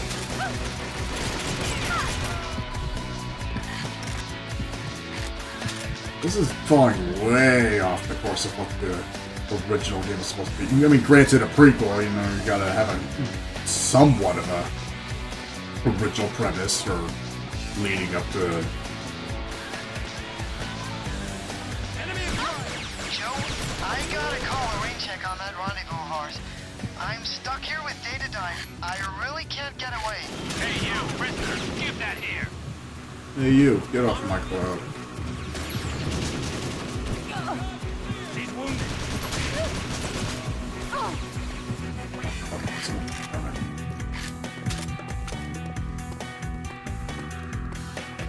Take up position here.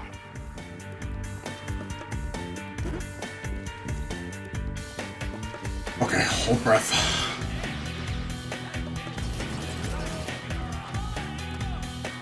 Get moving, Joanna. The lifting gear's almost there.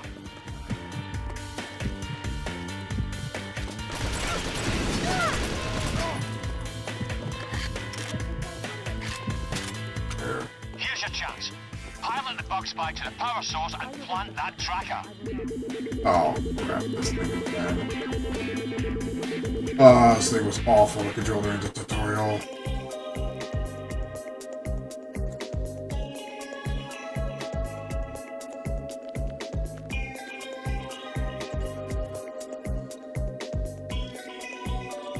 Time is wasting.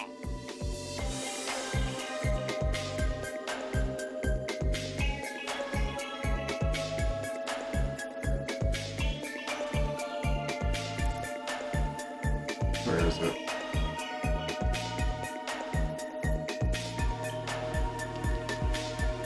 Where is it?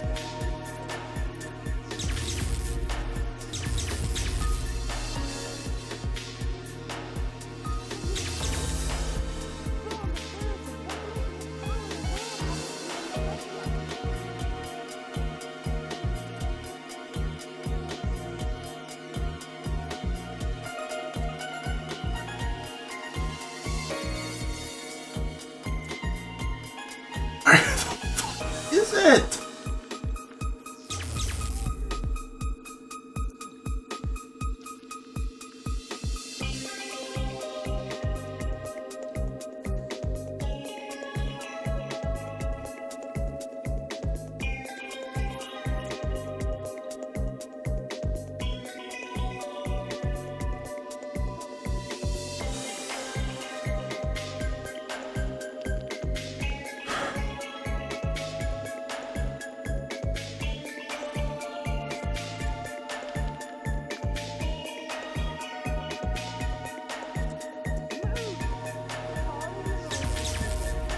Power source coming up. Light the fires, Dragon 5. You've gotta be shitting me. What was I looking for? You're a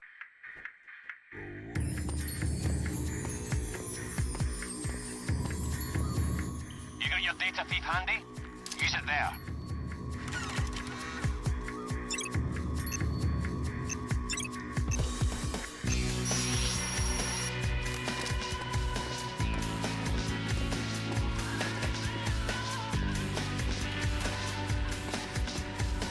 Great, so yeah, this mission has an invisible timer.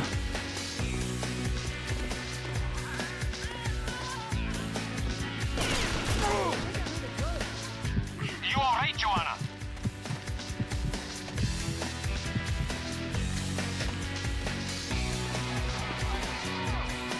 This area is restricted.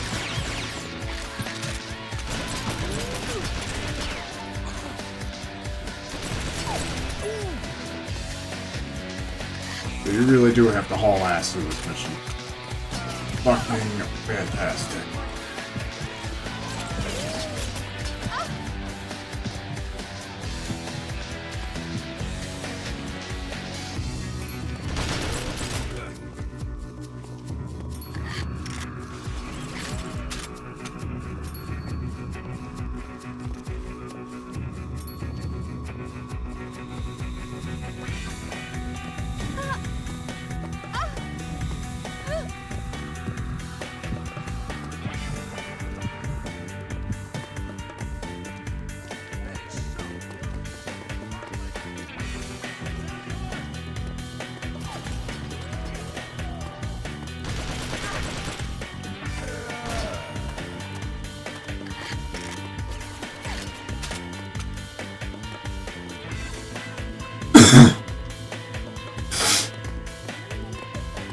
Don't forget, Joe, you can temporarily hold the lifting gear by hacking or destroying the controls.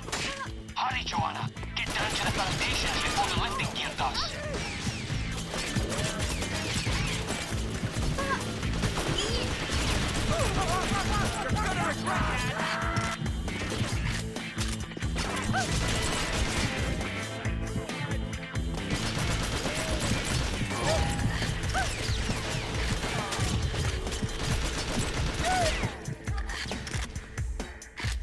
Hack it like you need to be.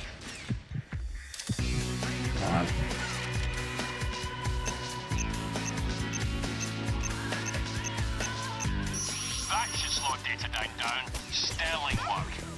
Why's the elevator stop? We don't have time for this. Reroute the power.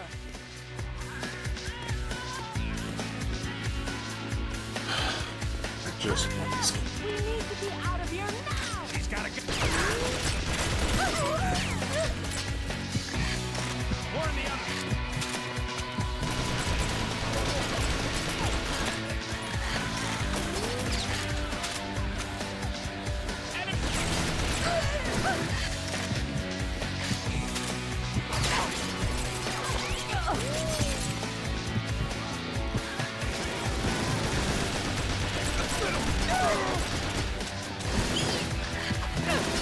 Fancy on your feet, huh? Take her on the reload.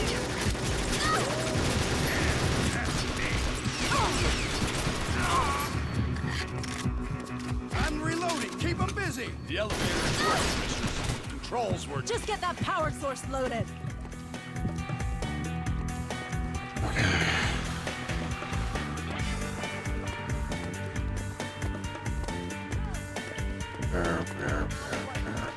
Where? Here.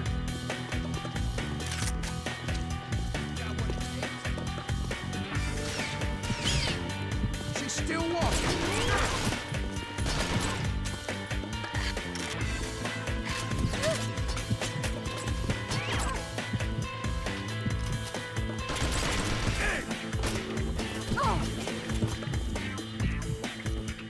I have no ammo.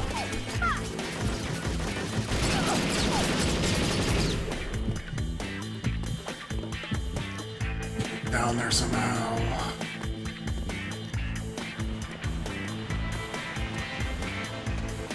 Joe, we're compromised. Datadyne forces came out of nowhere. Tell the old man we... Hey, who are you talking to? Hell over here. That thing's bigger than you are. She's empty.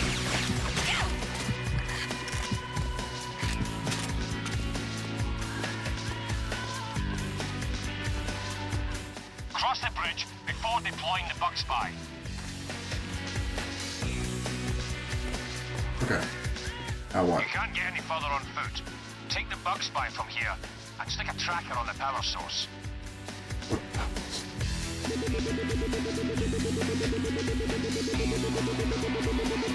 You're running out of time, Joanna. Sat scan showing the lifting gears halfway down. Hurry! Okay.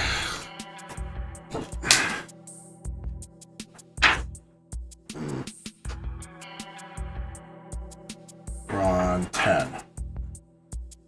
And then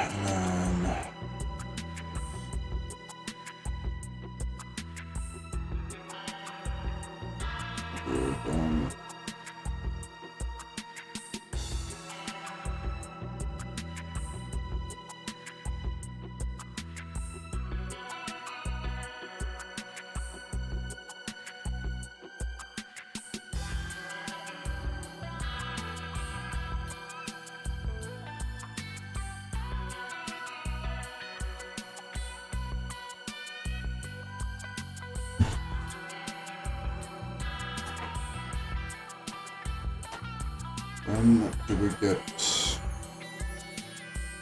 Let's try this. There we go.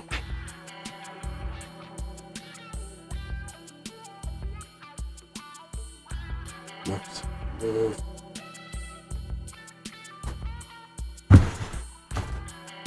Barely reading in this lighting either, though, so...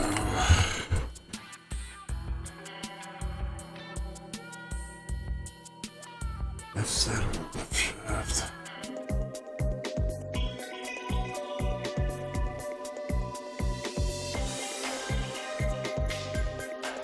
You mean that?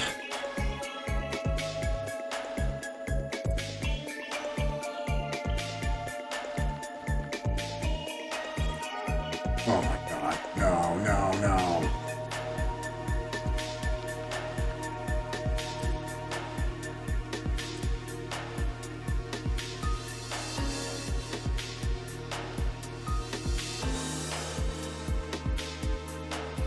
How the fuck do I get over there?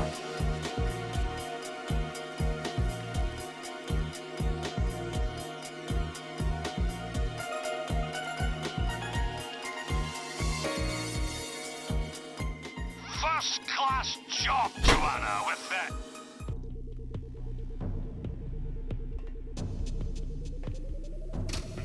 Nah, tell me that was just the entire mission. Ugh. Phantoms! Yes, mistress. We have an intruder.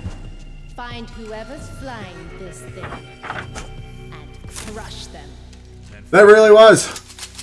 That really was just the end of that mission. They really made me do that whole thing twice on the stress of an invisible timer. Oh, wait, no, boss fight.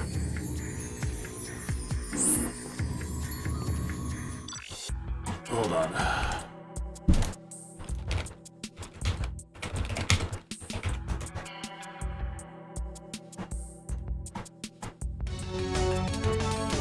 It's only...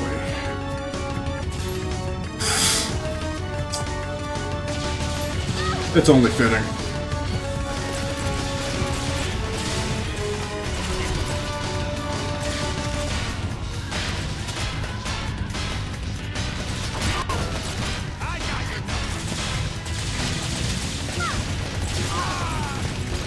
Oh my god, they're tanking.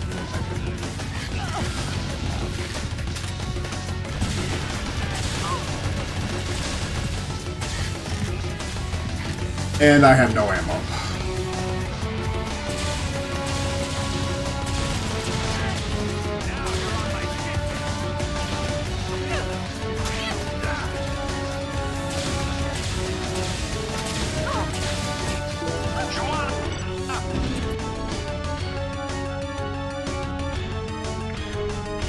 Yes.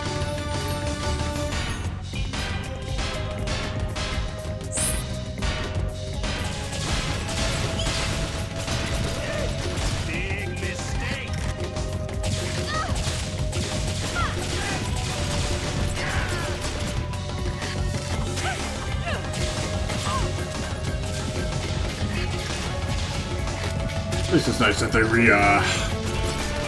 restart this with full health and a shield. This game's too generous to just let me die like that.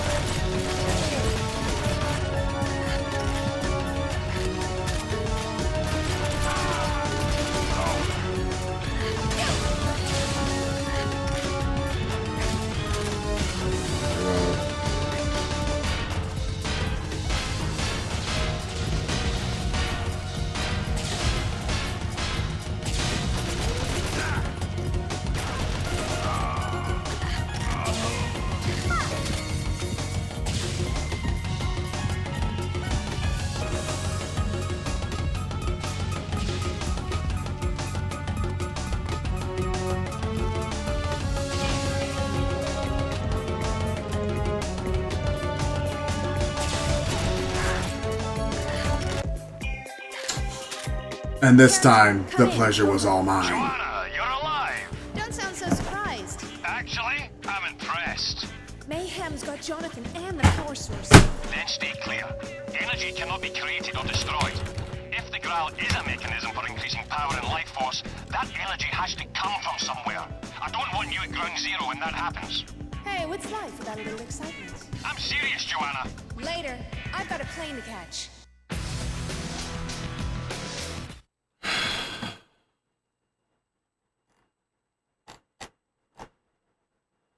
Joanna Dark, come in. Over. Oh, come on, girl, pick up.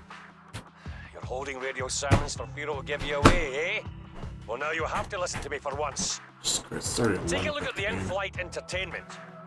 We've been monitoring the tracker. Okay, we can finish the next 3-something missions in the next hour and a half-ish, right? There is one thing I want to do immediately after this game ends. You and Jonathan are en route to ground zero. By the way, this game's not getting anything higher than like a 5 or a 6 out of 10, by the way. Forces are dug in and well protected. No, 5. I'm convinced not getting anything higher than 5. Believes the Graal is on site. Which is, once again, a absolute damn shame for the near 10 out of 10 that the N64 Perfect Dark was. Please, Joe, contact me when you've found them. The higher they go, the harder they fall.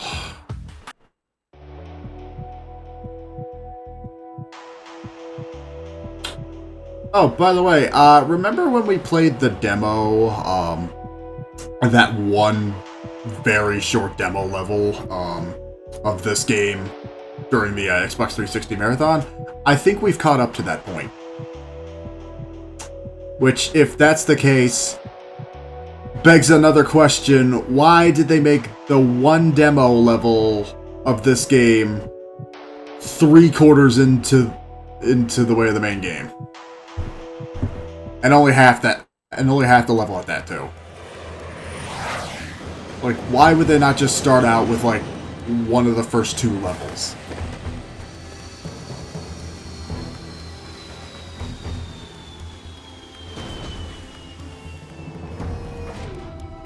At least the At least the levels, I mean, at this point, are shorter and abruptly end when I need them to.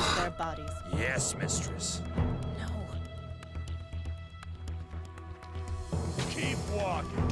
Better send in the cavalry, Carrington. Mayhem is not exactly throwing a party for Jonathan and his team. Institute forces are in the air, Joanna. For all the good it'll do. Check the They keep saying the main villain, I guess, is Mayhem, but I keep thinking of Mayday from James Bond from View to a Kill. Then return the favor. Get him out and secure the satellite array. With our forces on the ground, we can finally. Once again, I keep thinking of games and things I'd rather be doing. Okay, so they do the level a little bit later, or they do the demo of the level a little bit later, I guess. It was literally just one segment of the level then. We have India For that.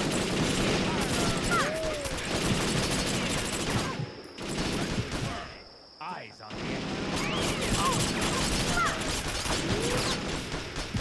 slap and tap. She's out.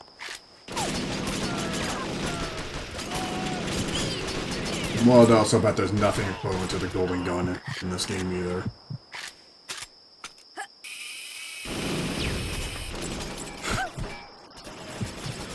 It's just weird also the fact of the matter that this game, it sold well. I mean, that's probably the highest peak or, you know, praise that I can give this game is it's shockingly sold well for what it was. I mean, it was the best, one of the best-selling launch titles.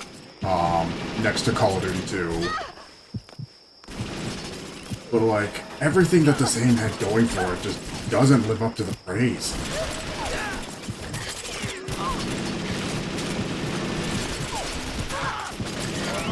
I should just put that over there.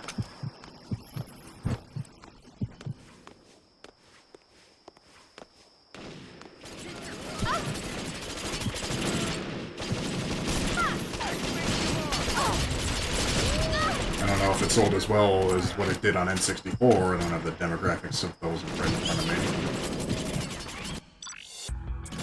What? Where are we? The castle from Prince of Persia?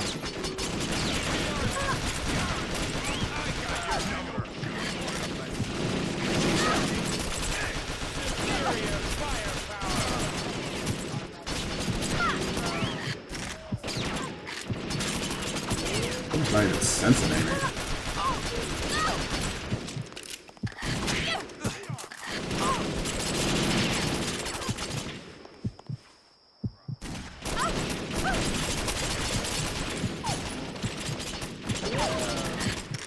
So have I shown you how the stealth cover works in this game?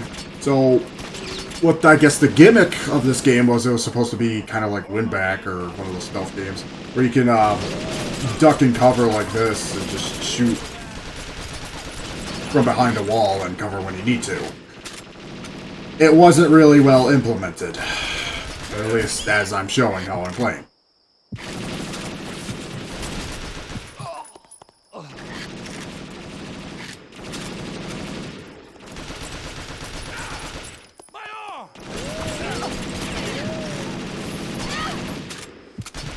Likewise, it also doesn't work for every wall that you can go, and you have to be at a very specific angle, like facing right head on to get it to work too. A lot of things they added to this game to make it better or different from the original were way better on pencil and paper and just in ideas, and executed poorly enough that they probably should have just been left on the cutting room floor. Granted, there was a lot that came and went in the 5 years of development that this game went through. Jonathan needs your help.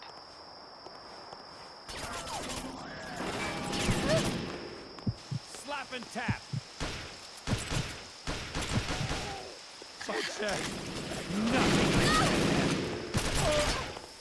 We're gonna find out what exactly went wrong with the development of this game.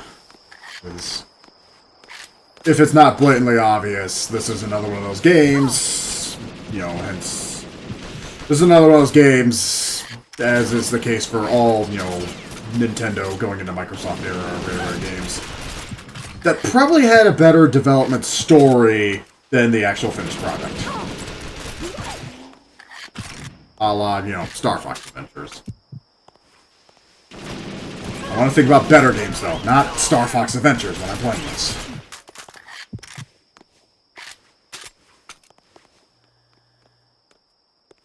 See, the old man's got you doing my job now.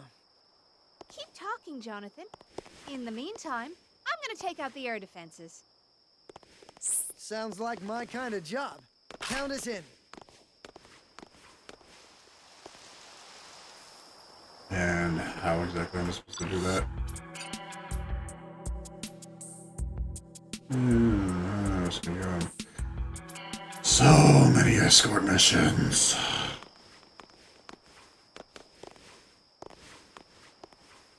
Honestly, I think there might be more parts of escort missions in this game than there were escorting Natalia in the original GoldenEye. Once you meet Natalia in GoldenEye, pretty much like the second half of the game is just a quarter to a half of that is just protecting and escorting Natalia across the maps. Here, it almost feels like it's like every other part of every other mission. From the very start, too. And stop them reinforcing their troops on the ground.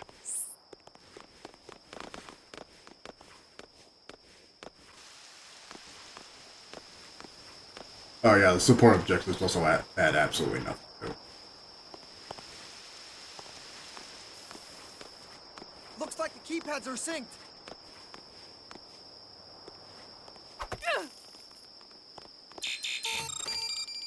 Okay, that works. Yeah, so here's where the demo starts, and I can tell you where it finishes. So, demo starts here, and as I remember, there's gonna be guys coming out from every dark corner of the earth. Take out the MG!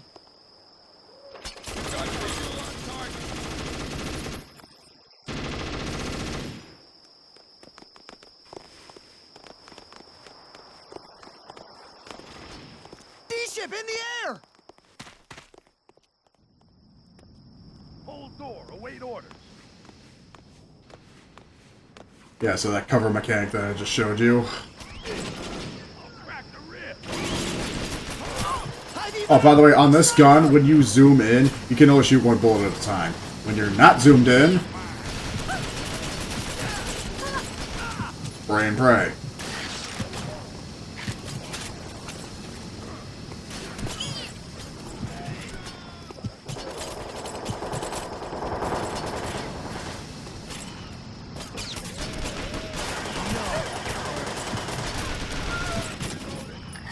Oh, and the zoom in is dynamic depending on how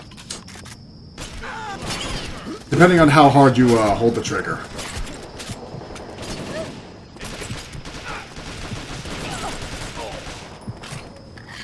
Rather than just toggle the zoom. We've got company.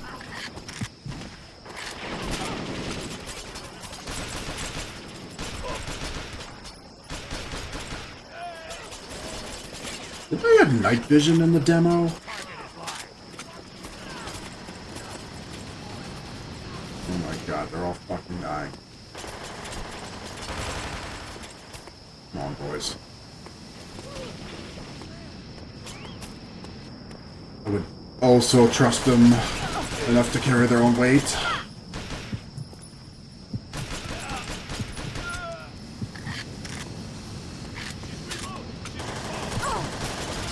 Shit, that's all we need.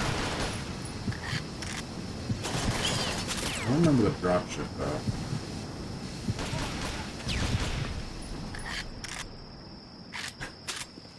Which also, by the way, timeline-wise, or at least as far as I know, the demo of this game came out after the final game. That wasn't often the case for games back then, especially, you know, PS2, GameCube, Xbox era. Maybe Xbox, but yeah, they released the demo of the demo disc like mid-2006. Guys, good news, more targets.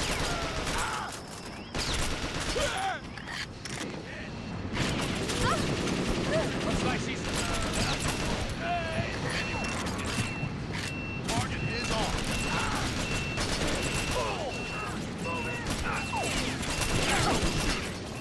Unless, if I'm mistaken, and I don't really have much of a way to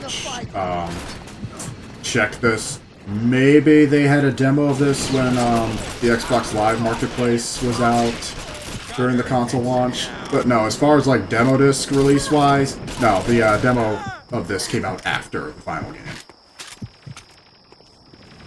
I wouldn't have known or be able to check if there was a demo of this. If you could download and play it on the console itself at launch.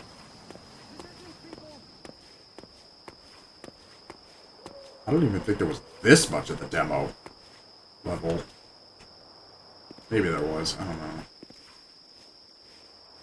Yeah, no, there was. I remember this.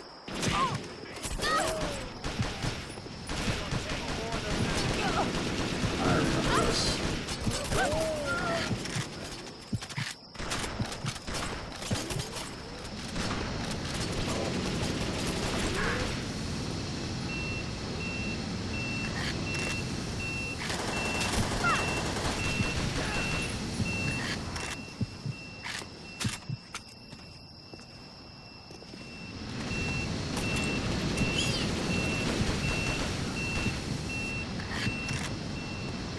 I just have to keep these guys alive to get the secondary support thing in, right?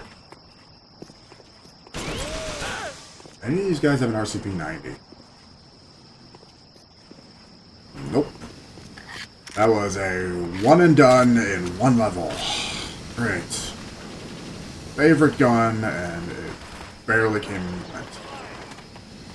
Dropships bringing in reinforcements.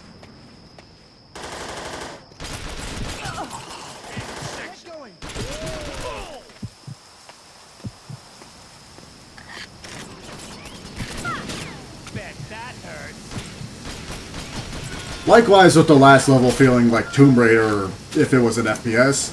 Doesn't this feel more like Counter-Strike, Tom Clancy?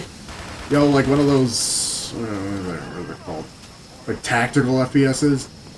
Doesn't this feel anything like Perfect Dark? No? Anything but Perfect Dark? God, I feel like I'm playing fucking SOCOM.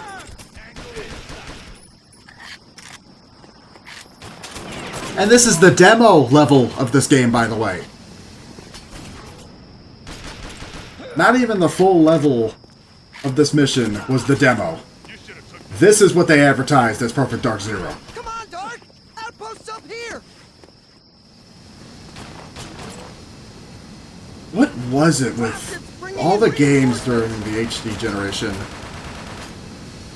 that tried to make a comeback as like new cutting edge technology, trying to be edgy? I mean, this game is far edgier than, you know, the laughable British humor of the original game. But like, what was it with games like this from this era that either they're as memorable as they get, or they're as forgettable as this?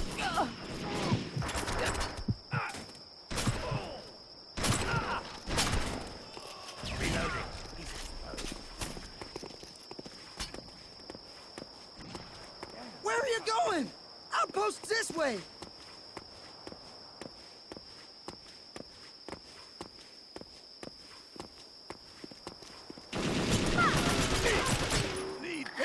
I don't even remember if there was that shit. Yeah.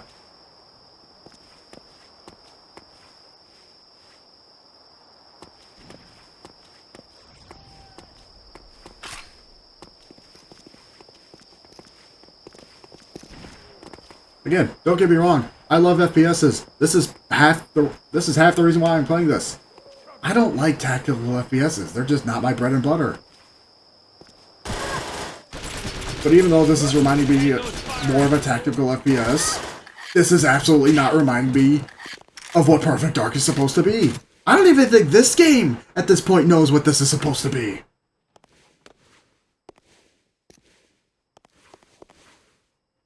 CMA. Affirmative. God, where the fuck? Oh, wait, no, I'm looking at my TV because it's actually darker. No pun intended, darker than the capture. Sorry, so. Okay, well, that said. Yeah, so it's moving in the direction it's supposed to. Also, the frame rate is better on my capture than it is on my TV. I gotta jump this TV. This was a $10 pickup at Goodwill.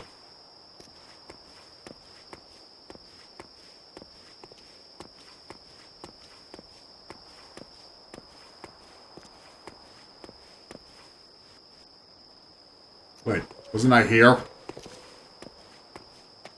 Yeah, how the hell did I get back here again? Come on, Dark! Outposts up here!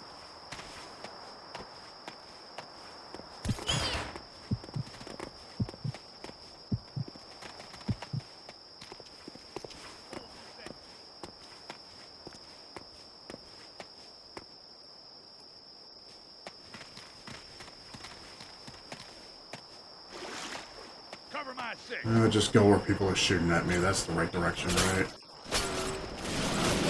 Yeah, well, now we're in the right direction. Now I remember this. But you know what? It was only 2 months ago that we played the demo for this.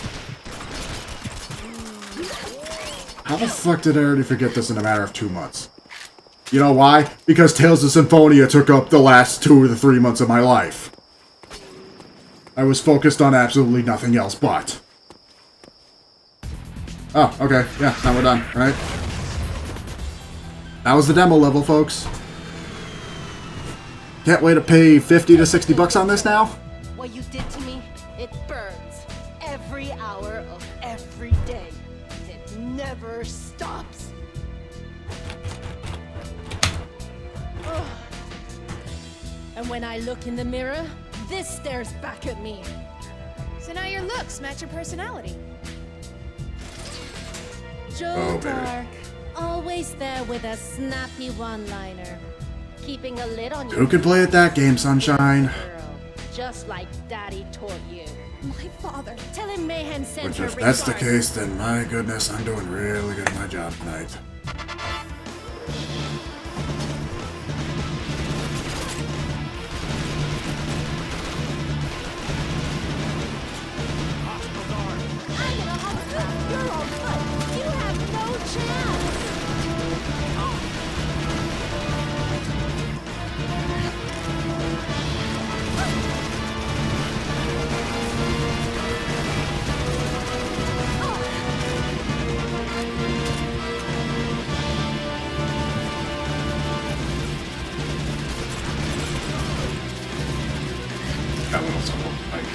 got rid of the backup support.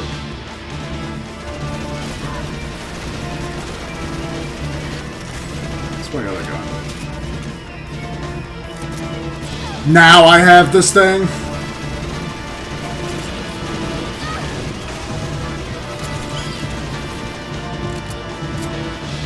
Wait, what the hell am I doing? Shoot the fucking pilot.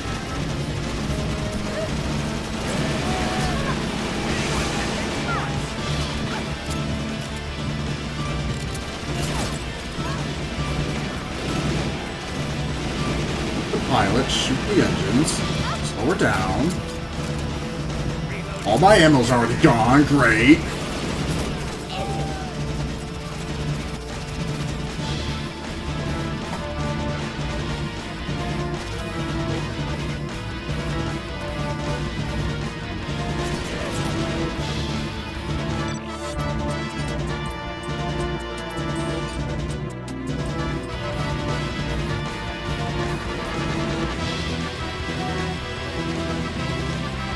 And there's no power.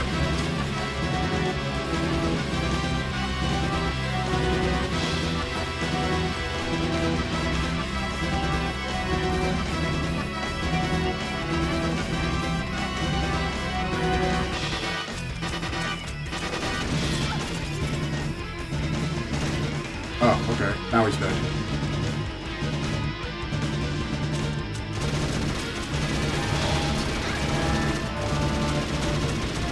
Except now I have no ammo!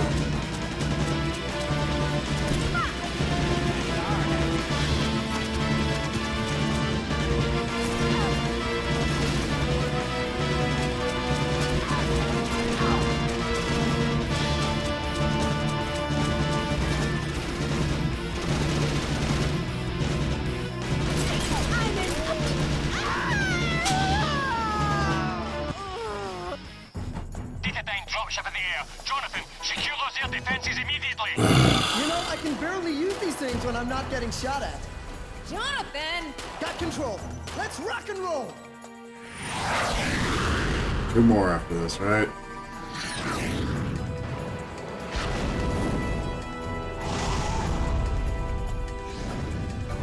Congratulations, team. All units commence Operation Inferno. We are going to send Shang-Li straight to hell. Just be a good boy and die already. Okay, folks. 2 more. 2 more very unsatisfying missions. Operation Inferno is in full swing. Thanks to your efforts, our troops are on the ground and raising hell. We've pushed Datadyne back to this Colosseum. We're reading strange energies inside. Shang-Li's located the Graal and he's trying to power it up. We've got to get in there. I need you and Jonathan with us now. I'm just reading the description above the chat box.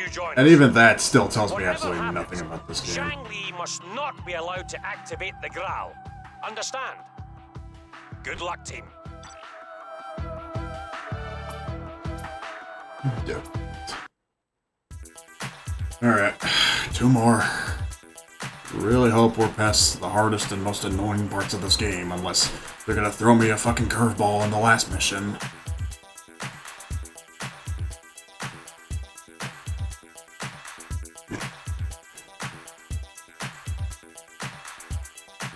You know, I kinda gotta do a little bit. So. We'll load this up and then we'll go to the bathroom.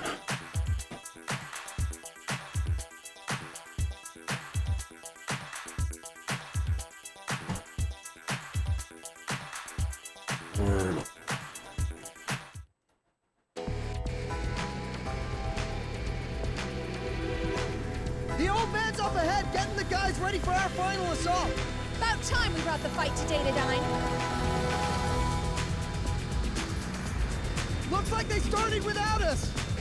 Where's the lady from Datadyne that you meet at the very beginning of Perfect Dark? Was she just like not in control or just not even mentioned in this game? Because she kind of seemed like the main antagonist.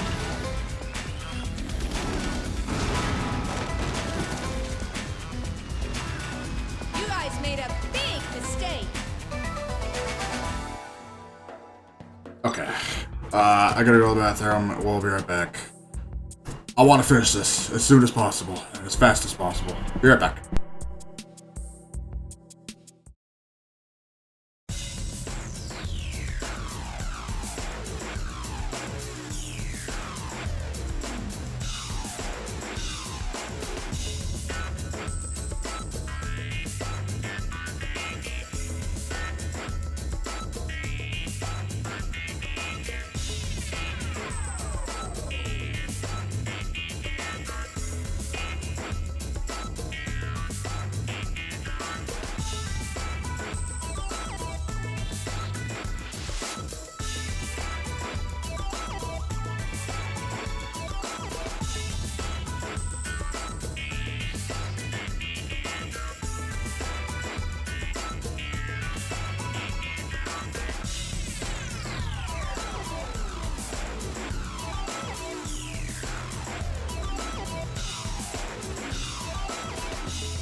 Okay, let's finish it off.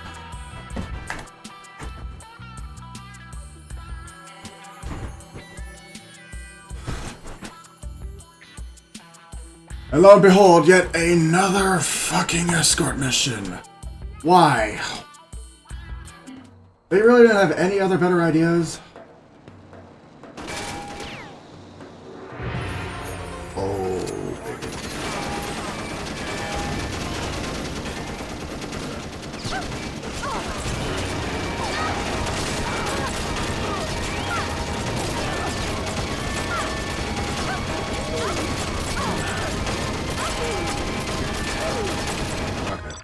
This is not how you start this. I cannot be how you actually start this level. It's just getting harder. But really, another escort mission. After another. After another. They didn't have any better ideas. I don't mind one, maybe two escort missions. And I get there were a lot in GoldenEye with Natalia, as I'm trying to explain. This just goes way too far. There's like an escort mission in almost every one of these levels now.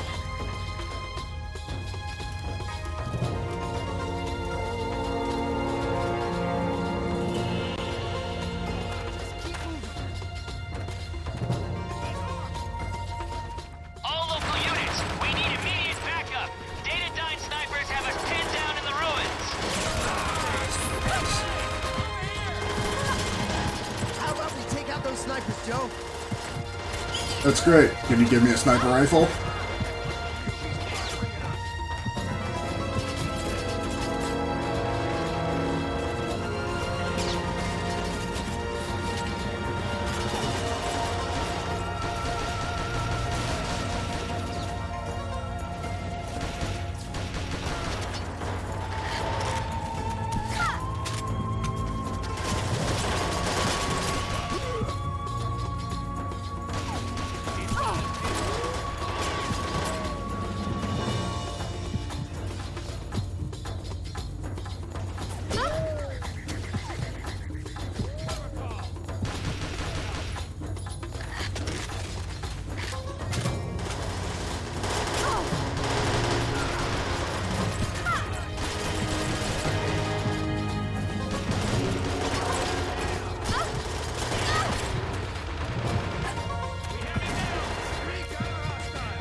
Go alive.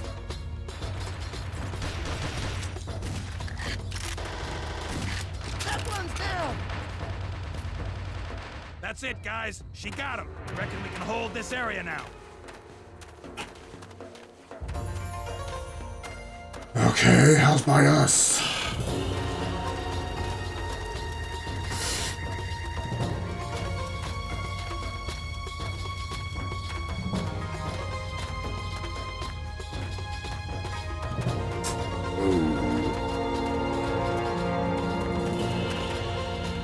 Oh, wait, no, I just...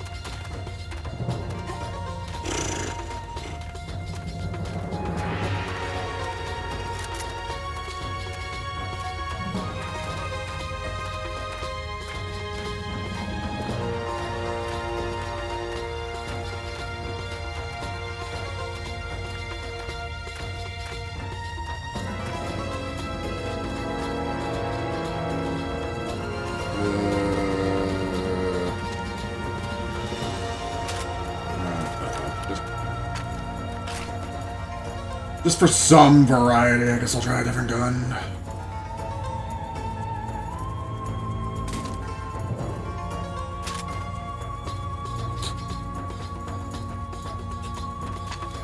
Now that I'm also remembering it, remember when most of these guns in the original Perfect Dark had like secondary attachments, like the ones you could like throw and it'd explode, or like they had grenade launchers?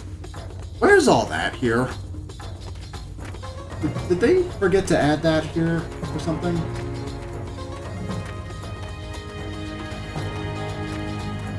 I thought I saw like one mention of the Super Dragon, and that's just not here now.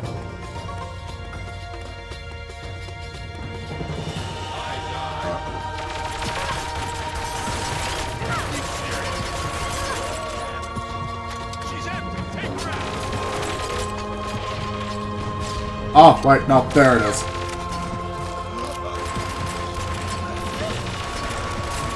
It's the right bumper.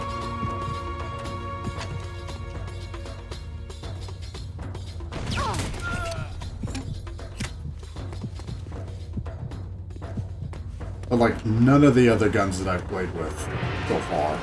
Yeah, does RCP-90 have any of that?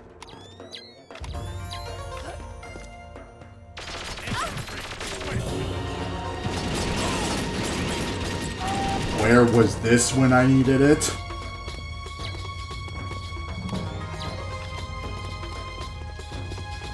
So yeah, right bumper.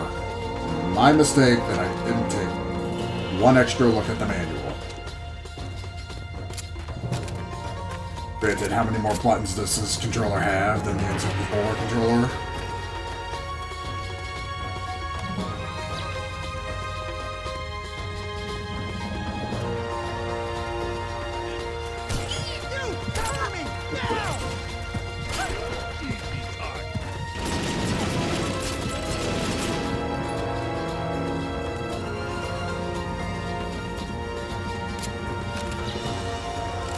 And where did you come from, good sir?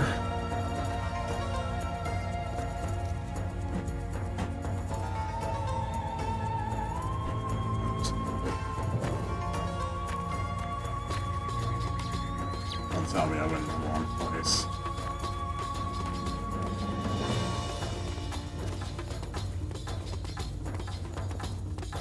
Code 2. Nope. Scrap. We're going the right way.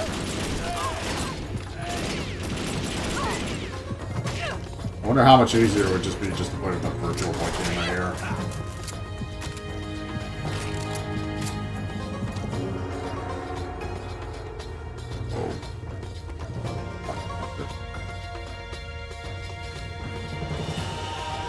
Oh, get it. Like the rocket launcher scene from Indiana Jones, Raiders of the Lost Ark. Is that where they took that from? Oh God, where is this asshole?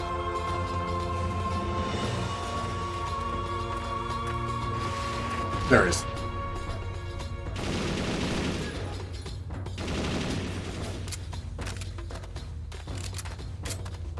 Yeah, just what this game needed too. Nazis. Which Call of Duty was covering that aspect at this time.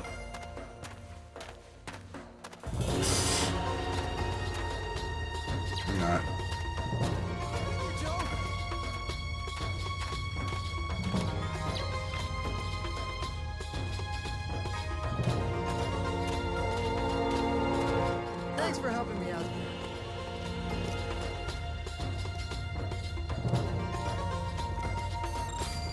Nice touch.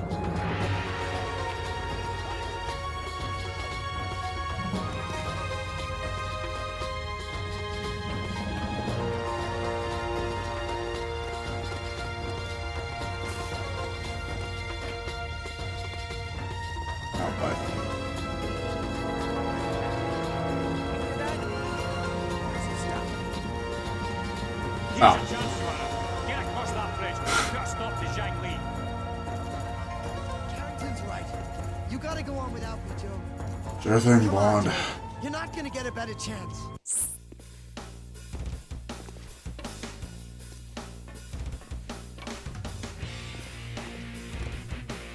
Seriously, I want to know who on this new rare dev team decided to turn Carrington here from Britt to a Scott. An absolutely necessary change, right? For a prequel.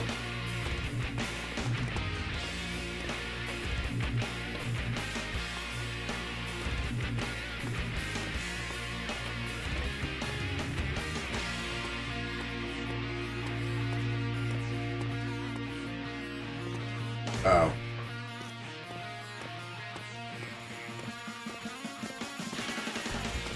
Group up with our squad on the bridge. Get to the other side of that bridge, Joanna. Shots fired!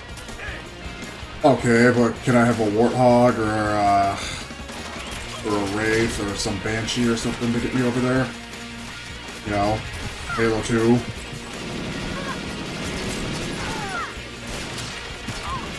Even Chief didn't have to hotfoot it.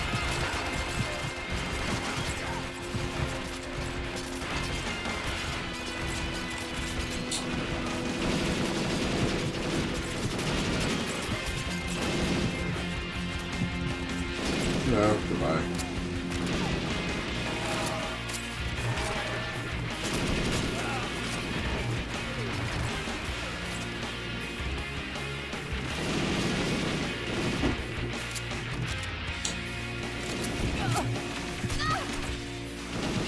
No Mongoose, no Ghost.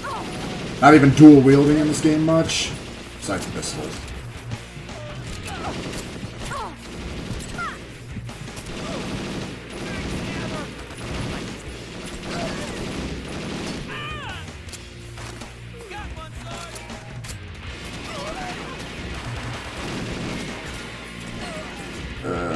What do you have there?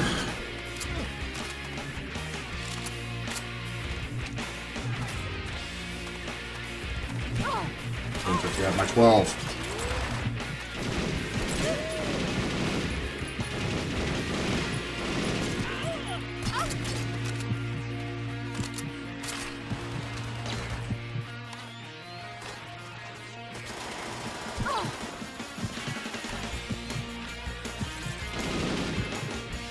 I don't get it. Why,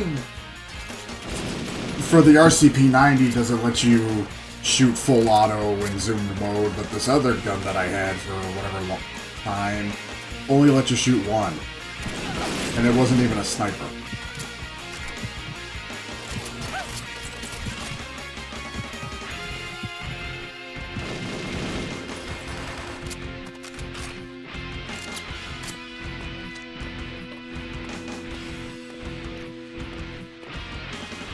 It's always the little things that just build up into the bigger complaints. Intruder alert!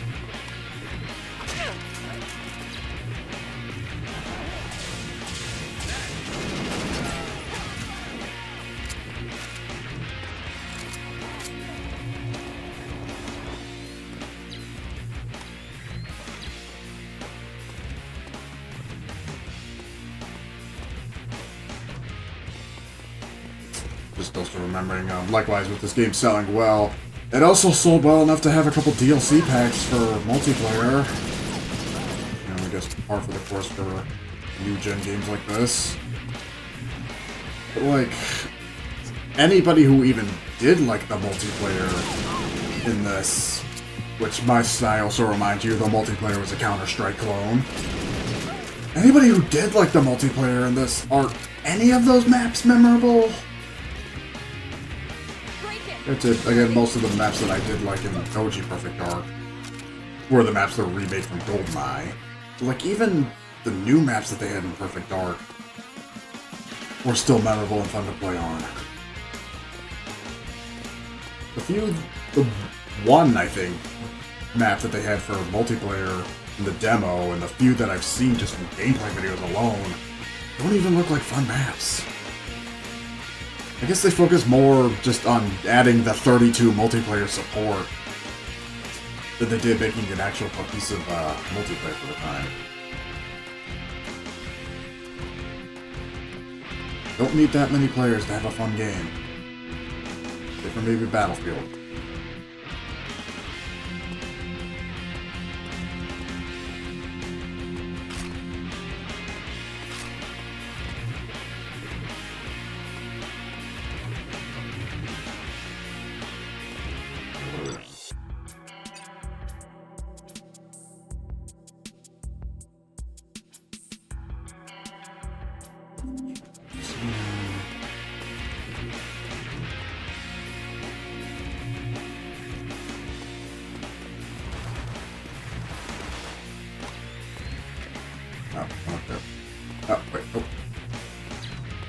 Oh, there he is.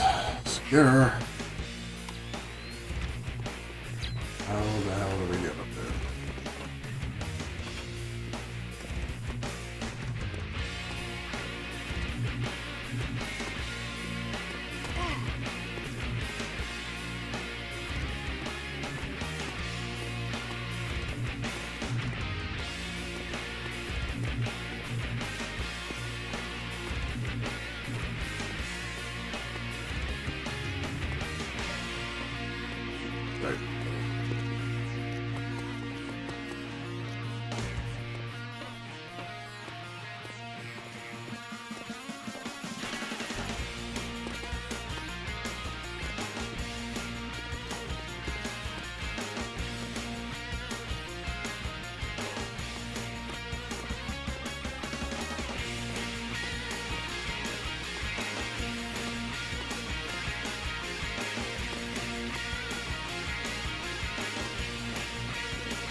And I just went in the big circle.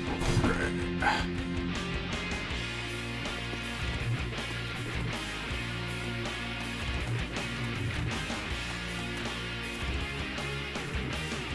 Yeah, we gotta finish this up.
Gotta cross the bridge. Come in this way.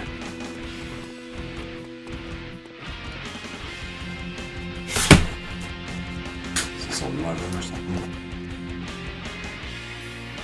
Oh, 12.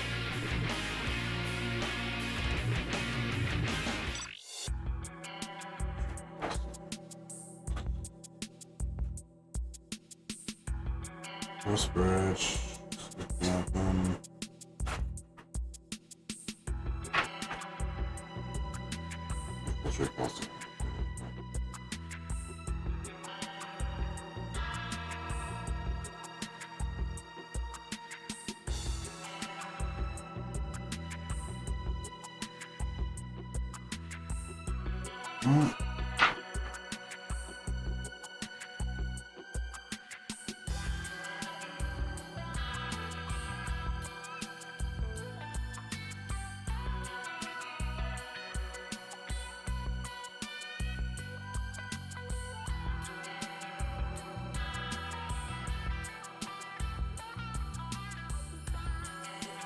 Yeah, I don't even know why I bothered looking at the damn book.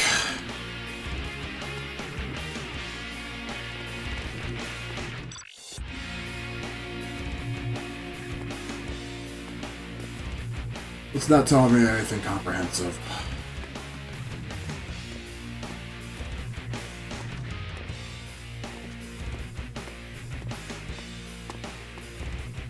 Helen infiltrate Coliseum.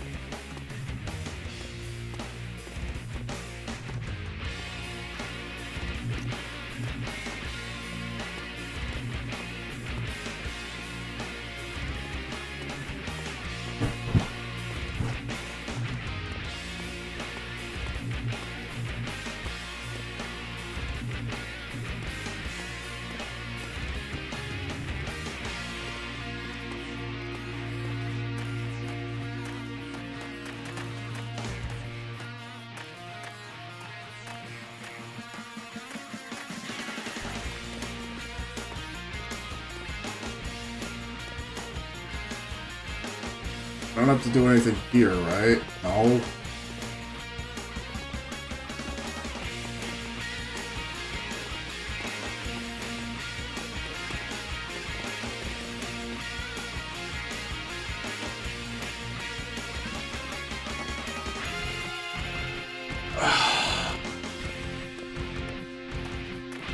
And what? That's gonna be the end of the level, isn't it?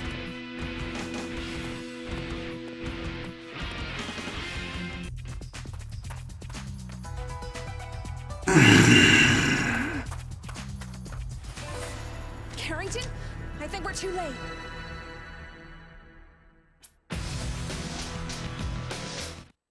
Alright, who's ready? Ready for this shit show to finally end. Joanna, are you reading me? The energy readings coming from the Colosseum are off the scale. Zhang Li's powered up the Graal. You have to stop Zhang Li. Don't listen to a word he says. Remember, ultimately, he's the one responsible for your father's death. When was that ever brought up? Is his own. He cannot be trusted with the Graal's power. You have to take Zhang Li. Why did they just throw that random bit of lore again, unless it was mentioned somewhere early or elsewhere or whatever? Why did they just mention that random bit of lore? It's like, oh, by the way, yeah, remember this guy killed your dad. You know, another random trope. Was that ever brought up, like, anywhere else in Perfect Dark history? Not just the N64 game, but, like, in the books, in the comic, anywhere that, like, this random Chinese guy just killed Joanna Dark's dad? Which, knowing my history of Tomb Raider, was also kind of stolen from that, too. Let's get it over with.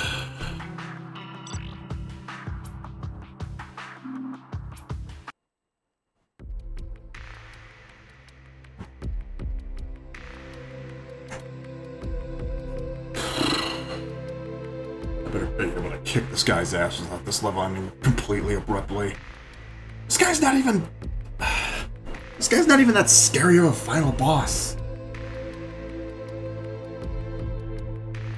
No, like, anytime somebody's mentioned up like Perfect Dark, and especially on any of the bosses that come into it, nobody's ever mentioned this guy. And also, what happened to Caldina, or whatever her name was, that betrayed me halfway through this game? Where'd she end up?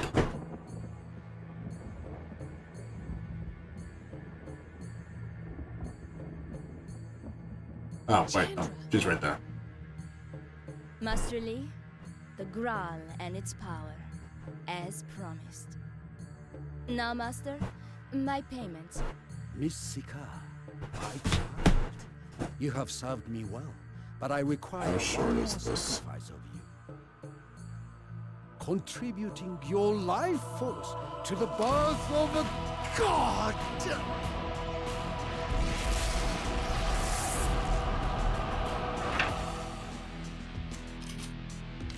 Jangly! This Oh, ends wow. here. It is literally just this. This is literally just this entire mission. Carrington was right. You can't control the Graal. Watch me.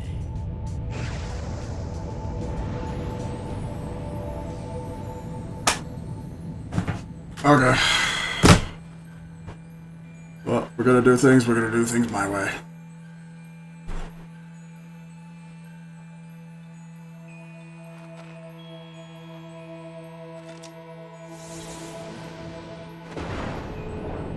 Finish the fight, Joe.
Slappers only.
For Microsoft Rare?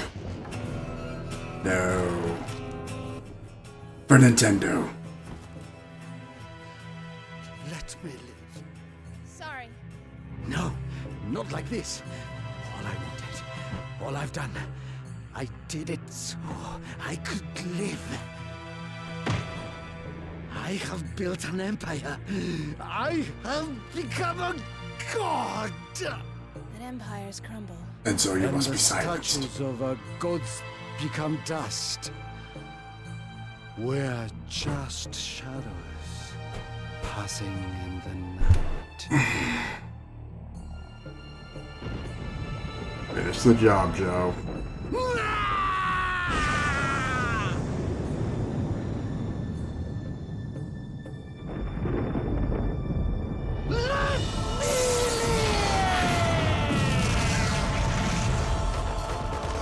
So, how's about 10,000 years in the Cave of Wonders for that guy?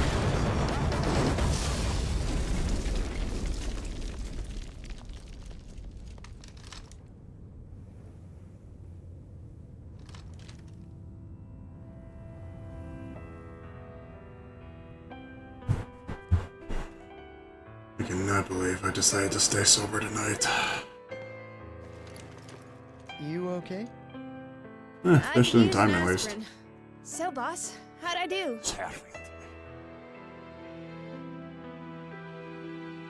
You did a perfect job, Dark.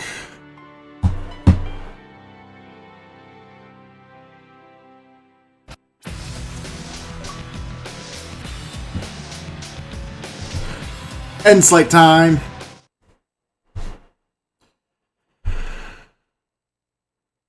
Oh boy, I'm about to open up a can of whoop-ass with this game.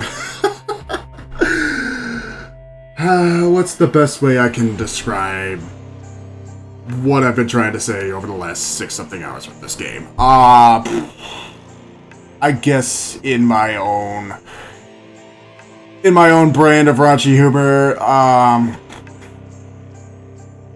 this game was an unsatisfying ejaculation. And what I mean by that is a lot of hype leading up to the build-up.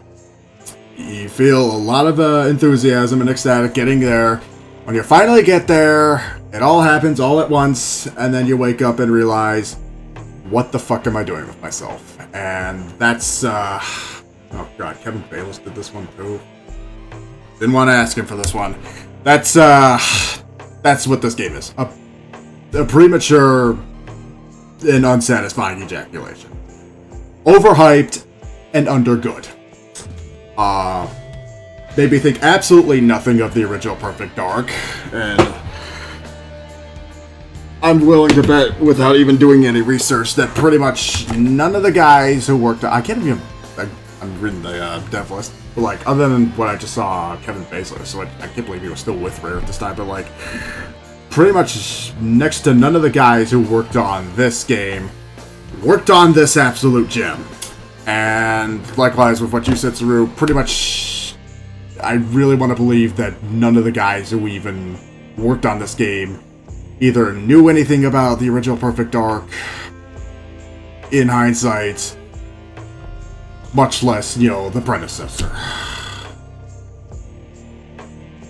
I just can't believe that, like, all the hype that I watched with, you know, the launch hype leading up to this game, all the parties that we watched, you know, all the stuff that was going to us, and then this finally comes out, and then I finally, after all this time, played it. Yeah, again, my expectations were low. This just set them even lower. Yeah, I had one or two chuckles, mostly at the expense of just the redesigns of the characters. Fucking Dr. Carroll, Dr. Carroll. I'm not going to get over that. But, like, all the charm of the original game was just completely lost here.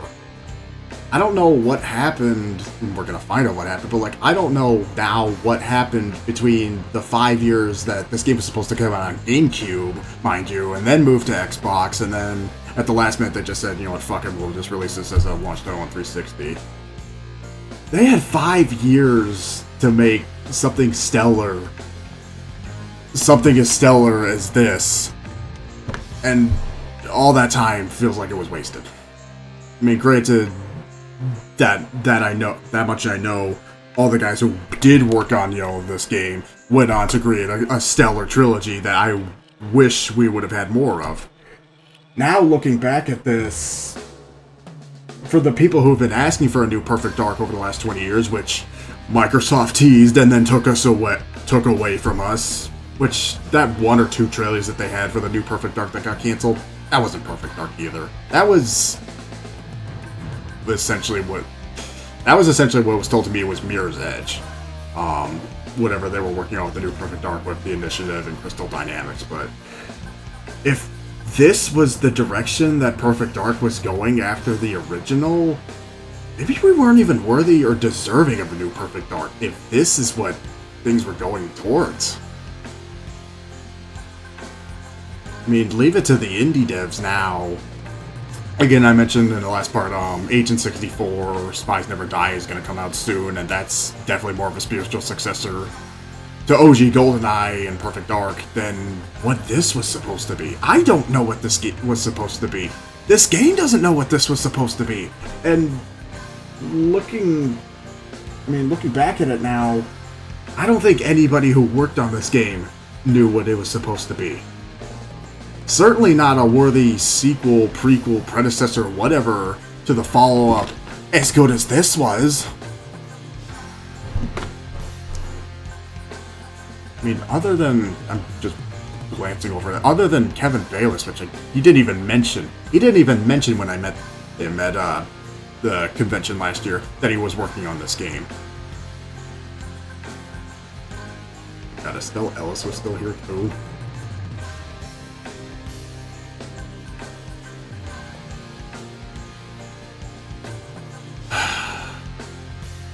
I think even at the time, die-hard fans, knowing the retrospective reviews of this now, even at the time, die-hard fans knew that this was something different than what they originally knew 5 years prior to this. And knowing what I do now after playing all this, oh my god, how long are these credits? Like, knowing what I do now, yeah, I'm glad I stuck with Time Splitters over jumping ship to whatever Microsoft was doing with Rare at the time.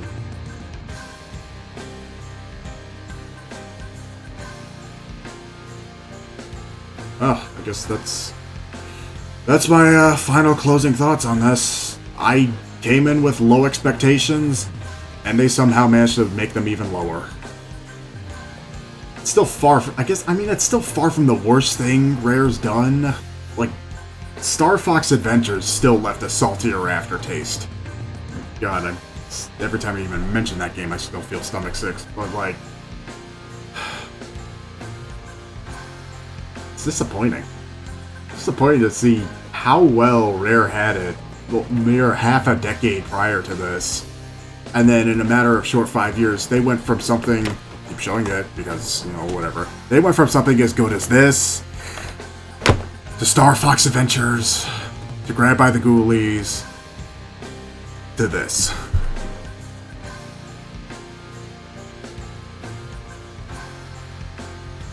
And what's one of the sadder parts is, I don't even think I can blame Nintendo on this one. I mean, Nintendo had absolutely nothing to do with this. They were 3 years gone out of Nintendo's hands by this point. So this one was all on Microsoft. If I could just get one more, we're gonna watch a retrospective video on this, but like if I could just get like one more glance as to what happened between, the 5 years that, if I can understand what happened between what happened 5 years ago and now, just overall, then I think I'll have a better perspective. Maybe give it some extra bonus points. I didn't even show the multiplayer. I'm not even going to show the multiplayer, by the way. I mean, I feel like, with all the hype leading up to this game, more so... And a lot a couple Nintendo names in there. But, like, I feel like the hype leading up to this game was more lenient on the multiplayer aspect than it was the actual single-player campaign that I just played. And granted, again, I played the game on easy, so there was still way more of the game that I had left unfinished and untouched. If I would have played this on a harder difficulty, Not only would have taken longer, but I would have had to do more objectives. There's also stuff that they want you to do in the co-op campaign as well, too. Yeah, I'm not dragging anybody into this one. So, was this well worth the wait? No. Is it as good as people remember? No.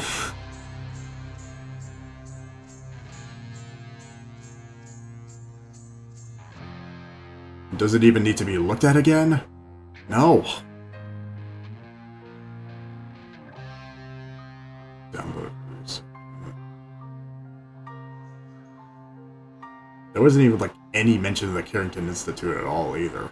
So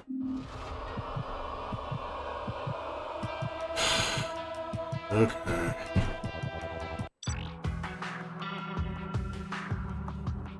Okay.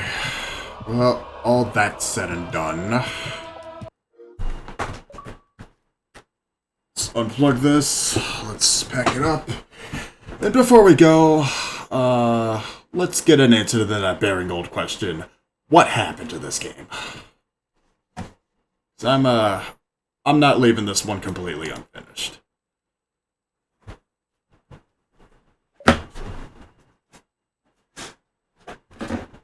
Or completely unanswered for that matter.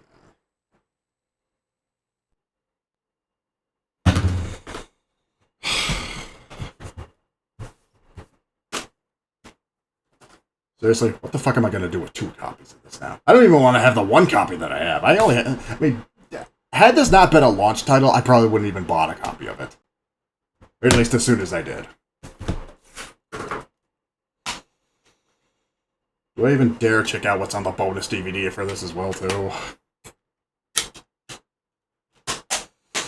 Only when my curiosity peaks. I do want to check out the novels that were written for this game, though.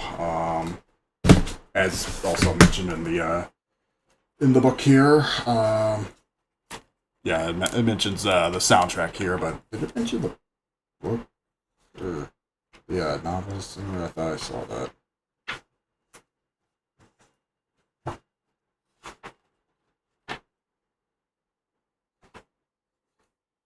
No, I guess it mentions nothing of the novels, but just a huge full-page advertisement for Cameo Elements of Power.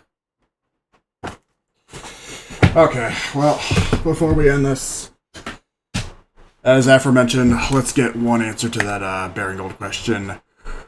What happened, and how did this game go so wrong? And to go to that, and a callback to my the final week that I had for streams back in 2023 of Season 4. We're gonna do a little good old retrospective. To answer the Baring question, what happened, we go to a one Mr. Matt McMuscles. Ladies and gentlemen, Matt McMuscles. I do recommend this guy's retrospective series. Bringing out the best of the worst.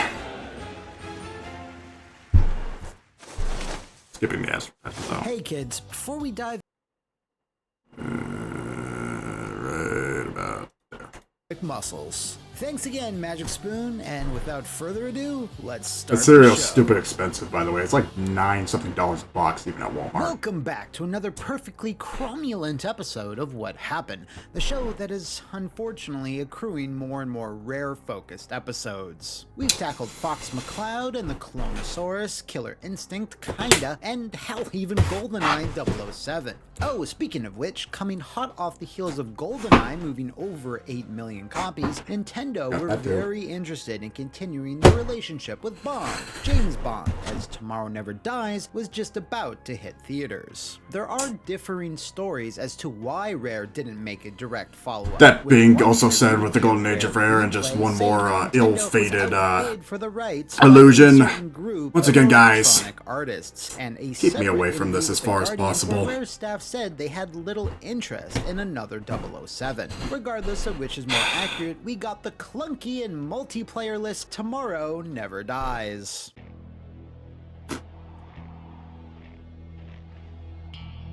probably one of the bigger cases of whiplash gamers experienced in the late 90s. Rare were actually fine with this, because with everything they had learned on even GoldenEye, Twine, even the N64 version of Twine, World's Not Enough, didn't hold a candle to GoldenEye. And that had decent multiplayer this too. resulted in the sci-fi-infused, conspiracy-laden Perfect Dark, an incredibly impressive N64 showpiece released in the console's twilight years. Sales were on the lower end when stacked against GoldenEye, but the game was universally lauded for its massive amount of features and options, especially when it came to multiplayer. As soon as Secret Agent... Just out of dumb curiosity, I mean, how many copies of Perfect Dark Zero actually sold?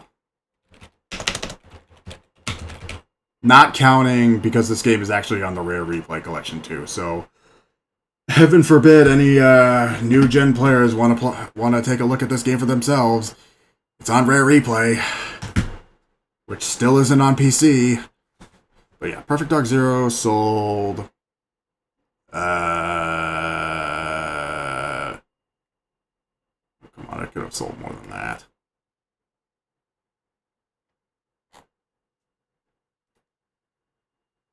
Only 1.5 million. Okay, how many copies of Perfect Dark on N64 sold? Yeah, that's what I thought. Twice as much. Anyways, let's resume.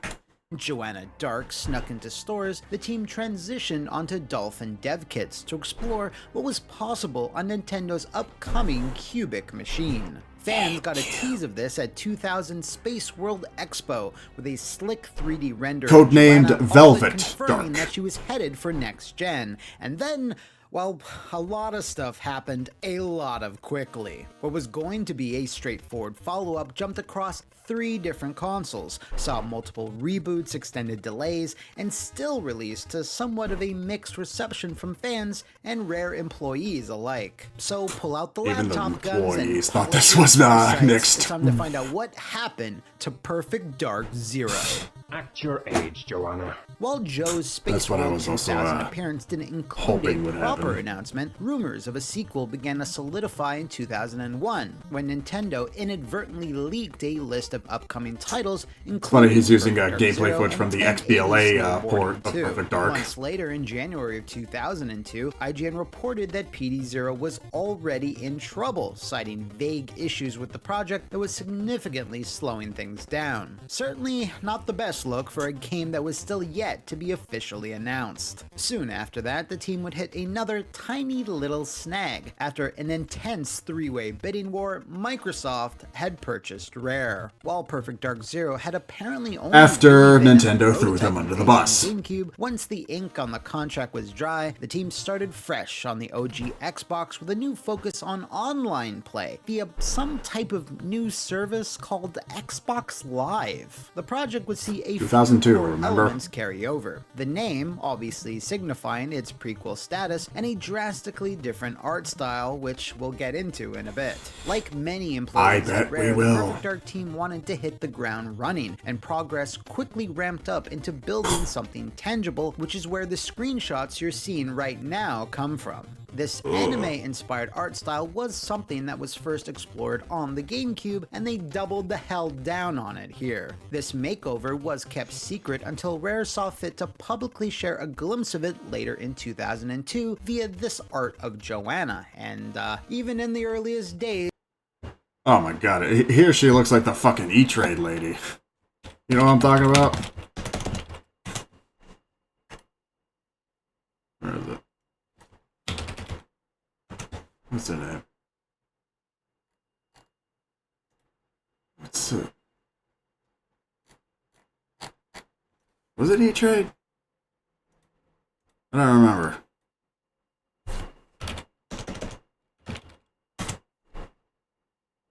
I'm thinking of the right one, right? Anyway, she reminds me of a... Really. But this art style, God, it's like a weird mix of Space Channel 5 and Bungie's Oni on PS2. Which, I could take one, I could take the other. I wouldn't mix both of those. Of hot gamer takes, this design was not received well at all. Yeah, you'll think. Not like the final one was any better. The original look from the first game. Former concept art lead Will Overton explained in an interview with Byte Sector. Right from the beginning, we wanted a more... Now that I know that Kevin Bayless worked on this, I'd also like to know how much involvement he had with the art here. The super realistic way everyone seemed to be going, we just wanted to do something different. We kind of wanted to bring her back in line with the way Rare do things. In fact, it's slightly more oversaturated, a bit more colorful with everything, and make her more stylized as well. Even though it was pretty blocky in the N64 one, she was sort of... It still didn't make sense why they changed everybody from being, your stereotypical British, rare British humor the team fleshed things out on the OG Xbox with various things. It feels like they turned Joanna Dark into like a design. Rare had clearly... I'm sorry.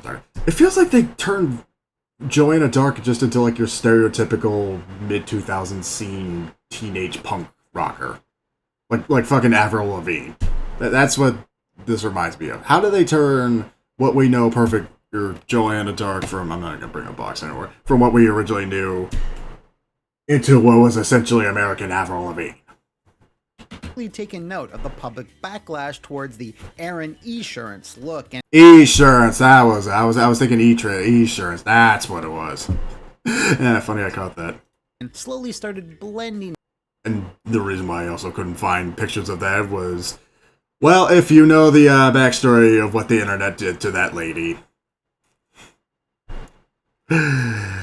Both I digress. and Western comic book sensibilities. This wasn't the first time Rare had pivoted on character designs when public discourse was heated enough, mind you, as they also famously redesigned the heroes of Jet Force Gemini to look slightly less Coco Melonish before its final release. On the content side of things, the team went hard on the thing though, multiplayer. Jet Force Gemini still remained a very memorable game. Online deathmatch is a reality, but unfortunately, it was apparently not the most playable thing in the world, with Rare's Chris Tiltson saying that the graphics just couldn't handle it. On the other hand, the team still managing to cut it down to 32 for what was a very new gen console to handle broadband Ethernet at the time.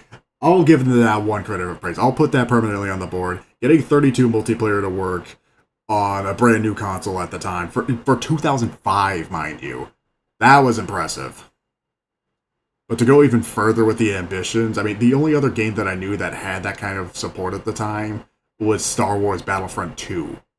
And maybe like one or two other games on the OG Xbox. I think Delta Force Black Hawk Down. But anyways, like Star Wars Battlefront 2 was like the biggest comparison that you could do for that many people for a console multiplayer game.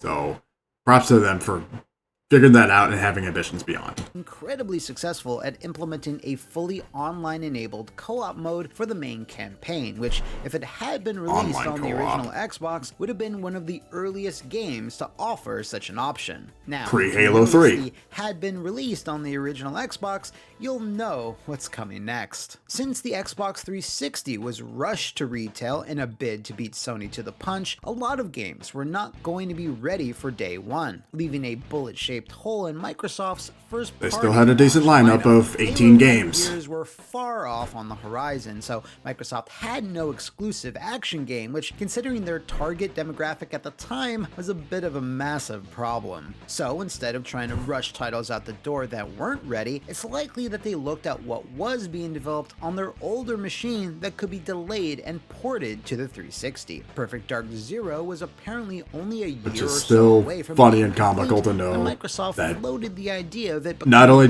was Halo 2 supported on 360 backwards compatible support, right out the bat, it was still one of the most popular games to play on the new console, despite it being last gen. I mean, that much I knew from, reading books and whatnot. Play so compelling that it will feel like living a lucid Peter Moore. By the way, if this sounds exactly like what happened to Cameo Elements of Power, another 360 launch title, it's because it was. You might... I mean, keep me as far away from this as possible, but Cameo, as bad as this game went, starting to pique my curiosity a little bit. I do have the guide for that. Obviously, I have the game. We didn't get around to playing Cameo during the marathon. That was one of the games that kind of got cut from that, but Maybe I'll squeeze it in one day. Think giving devs an extra year to work on their game is a blessing, and in most cases you Cameo do was right, in development for even longer than this too. 6 years. Started on N64. Upping the graphical fidelity and carrying a launch on its back. By that point, well, it starts to turn into more of a curse. Unfortunately, even with the extra time to make the launch, cuts were necessary to get it there. Multiplayer matches were dialed down to 32 players from the prototyped 50. The first game's popular counter-operative mode was intended to return before getting cancelled, and finally, noticed that was gone too. A new feature called Data Dine TV, which would allow users to upload and share match replays online, was even cut out completely. Maybe someday we'll achieve a dream like that. This rush to hype PDZ as the hot. I thought that was a revolutionary thing for Black Ops 2 when that was new. Snafus, headlined by the infamous Wall Guy. This was a Microsoft-approved PR shot that obviously did the game no favors when it was trying to position itself as a bleeding-edge shooter. This is supposed to be Perfect Dark. Along with the PS3's Box Guy, represent the golden age of video game memes / shitposts, which, looking back on them now, was a much simpler time. Anyway, the team were working up to the 11th hour to get the game out the door, and it was so close to the wire that the decision was made by Microsoft higher-ups to forego waiting for the pre-certification process and to print 700,000 physical discs anyway. Having some experience in the... That's probably why the game is so common. Well, now that we know that this game sold 1 million to 1.5 million, it's probably why it's so common to find the limited collector's edition. I mean, I wonder how many more of these they printed than the actual regular retail. But like, it's probably why it's so common to find everywhere. Even the Japanese version that I have, that's one of the more common games you can still find in Japanese 360 markets. A QA field myself, at the time, let me tell you, this was absolutely balls out insane. Typically, we go through a certification process to get a game finished, and then we release to manufacturing. If the certification has not passed, we would have had hundreds of thousands of discs on our hands. It was us taking a risk to get the game there day one and there for launch. The team had been going through the game over the last few weeks to get us to a point where we felt really comfortable. Rare does a lot of work in terms of polishing the game, so we felt pretty confident it was time to let it go. That also being said, for this generation, I mean, ballsy and gutsy of a move, as it may seem for the time, that's kind of par for the course for what we're doing. No, I mean, it actually is the course for what we're doing now. Like, any games that's getting released are going to be in early access. I mean, granted, this is 2005, so plus with the new hardware technology of the 360 and, PS3, and with all the update patches, it's literally the birth of, release it now, patch it later, which wasn't a thing for console generations prior to this. I mean, maybe they could have done that with, the only other game I knew that did that was, Halo 2 on OG Xbox. And even that was kind of, revolutionary for the time to get, console patches or whatever. But, nowadays, that just seems pretty standard. Release a game now, patch it later. I mean, you'll pay $60, $70 or whatever for a game that's barely more than 50% complete, but you just want it now anyways.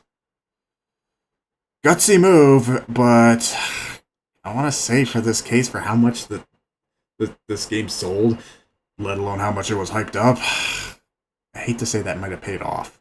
Just to further convey how messed up this was, you go ahead and print a bajillion discs, and then after a round of testing, you find out the game crashes 100% of the time at the end of Mission 3, which can totally still happen on Final Code. You then have a bajillion coasters you can't sell, taking up warehouse space. Also, remember, this was way before the time of the Day 1 patch, so that's how tight things got for Perfect Dark Zero. Thankfully, the game was devoid of any major issues, so this was more of an interesting tidbit rather than a tone setter for the next I didn't really encounter many, if any, glitches during the game, so... outlets, the reception was actually mostly despite positive. The patch. There was an underlying sentiment that PDZ wasn't as impactful or memorable as its predecessor. It was the fans that seemed more disappointed in general, with many begrudging the art style, tone, story, controls, and lacking the je ne sais quoi appeal of the 2000 original. controls were fine, but all those other points, yeah, I mean, that's the point that I was trying to make throughout the last 6 hours of this playthrough. Over time, though, and after the blockbuster. But that does also bring up another. I know I keep apologizing. That does kind of bring up a point, like the reviews that this game gets. The critic and the personal professional reviews don't always have to match the fan reviews themselves. I mean, even Metacritic and IGN have that, but that's also the case for a lot of fan movies. I mean, taking point the Mario Galaxy movie, Sonic 4, whatever. Like all these movies that are coming out, there's a difference in between what the fans think versus what the actual critics think. Most of the fans don't give a shit about what the critics think, as I'm kind of being a fan/critic myself here. I'm of the side that, yeah, while this might have been an okay reviewed game by the critics' side, yeah, no, this was a slap in the face as an insult to anybody who played and beloved the original game, even for the time. And 20 years later, absolutely nothing's changed. Blockbuster launches of Gears of War and Halo 3, which became the console's must-haves, PDZ started to accrue a much harsher reevaluation. It's just kind of interesting to see how many have looked back on it in a much worse light the farther we've gotten away from its surprisingly positive launch. The game sold through over 1 million copies in less than a year, securing it launch. The game sold through over 1 million copies in less than a year, securing it an ugly new box and a spot in the Platinum Hits line. While complete lifetime numbers for the game are non-existent, Rare staffer James Thomas mentioned it did cross the 1.5 million mark in an October 2007 interview with Gama Sutra. I can't even tell even for a 360 game if that's good or not. Shared that PDZ only had about 25 staff members let working alone a on Rare it game at most, and that it had quadrupled the budget Microsoft had allocated for it. The issue was, though, that AAA games were getting a whole lot more expensive to make, and those numbers paled in comparison to some of the other exclusive heavy hitters. Gears of War would sell over 2 million copies in less than 6 weeks, and Halo 3 would sell over 3 million copies in less than 2. This is gonna come back up later. Rare, however, knew that since Perfect Dark was one of the more recognizable... Never forget, and I mean... Never forget the simple and very cruel fact that the very best-selling Xbox 360 game of all time, I'm not joking, this sold as many copies as there are original Xboxes. Over 24 million. For this. That is one of the most disgusting facts about the Xbox 360 that I know.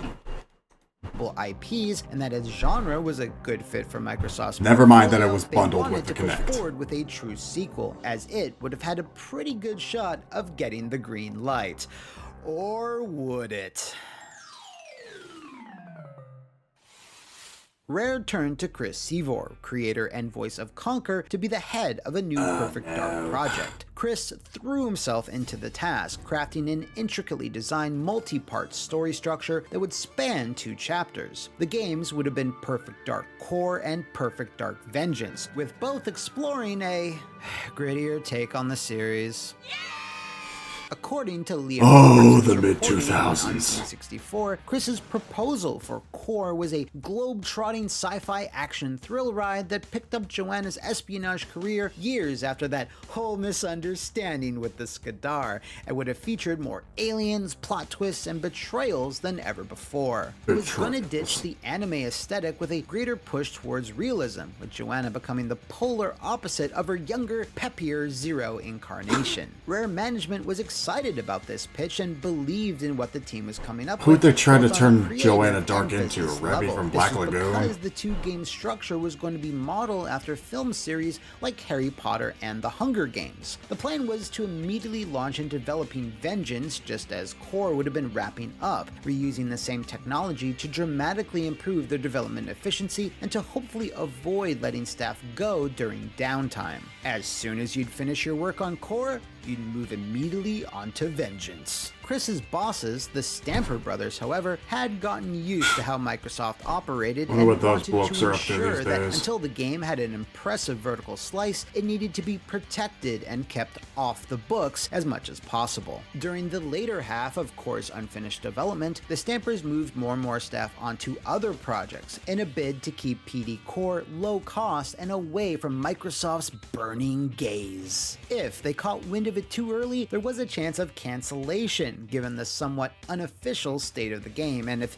you know anything about this era of Microsoft, they loved rejecting Rare's pitches. You could fill an entire console launch lineup with the amount of titles that Could you they passed imagine on. if Then, Dinosaur in late Planet released 2007, and a meeting then was held a between sequel Microsoft that was top brass, canceled by the Stamper brothers, Microsoft? and Chris Seavor with the goal to get the game greenlit. What ensued was a long meeting, with Rare's side trying desperately to big up the game's selling points, which ultimately proved pointless. Microsoft, from the very beginning, had already made up their minds. They argued that the sci-fi shooter space was already being covered by Gears and Halo, and that those were all they really needed. They also pointed out that Zero's sales were dwarfed by those other two franchises, so it didn't make much sense to invest in more Perfect Dark at that time. Ultimately, the final word came And the down 20 from years since? Xbox Peter Moore, who obviously agreed with the above points. While the game was scrapped, some of the nuts and bolts were still good. So good. Please don't.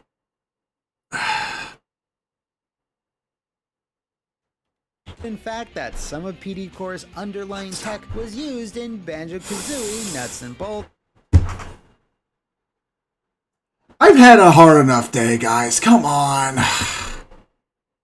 I had a terrible weekend. I don't need to be reminded of Covered this. that one. Other ideas from Perfect Dark Core were split off into two completely separate pitches. One, a survival horror game, and the other, a new platformer, both of which were also rejected. This story, along with many others that involve Rare, is a real heartbreaker. They're a studio that have so much potential, but as Microsoft was moving into the motion-controlled revolution, publicly they seemed less and less interested in the style of games Rare was known for. While their release schedule has slowed down significantly, the most recent release, 2018 Sea of Thieves, is still and we went from PD Zero to Nuts and Bolts to this very to Viva day. Pinata. The jury is still out on their next title, Everwild, though, because there have been multiple reports and rumors that that game's development hasn't been the smoothest, unfortunately. As for Perfect Dark, though, thankfully, it's coming back with a full reboot by way of the brand new AAA studio, The Initiative. Crystal Dynamics too. They're co-developing it. That's cool. Little odd. Knowing what we do now. Oh. If you know of any other fussy FPS foibles, let me know in the comments below, over on my Twitter, or push a hover gurney with an alien on it into the.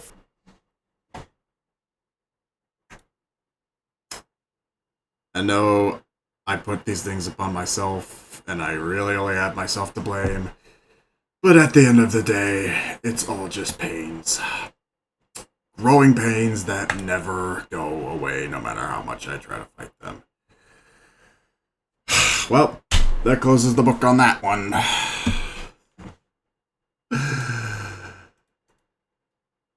Fucking help me out, guys. I'm depressed enough already. Okay, well, what's on the rest of the schedule? Taking tomorrow off. I think the Halo guys are back on Thursday, so we'll do that. And then I might be a little busy this weekend. Actually, my mom's going to be out of town, so I'll actually have some time to do some stuff. I don't know what the hell I'm going to do this weekend. I just kind of want to brighten my spirits up any way I can. And honestly, up until just this past weekend, I didn't really have much of an idea of what our next gameplay was going to be, because I knew this was going to be short. I mean, this was short and salty. But I knew this was going to be short, and I had to follow it up with something else. So, what could we do?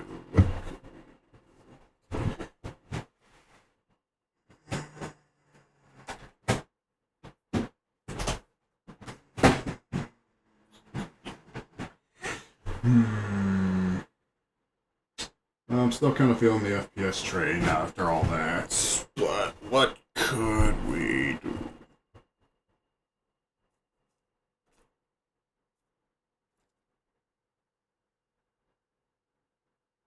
You guys want to do Bioshock? Yeah, let's do Bioshock next. That'll brighten my spirits. Next game, folks. Okay, who's on?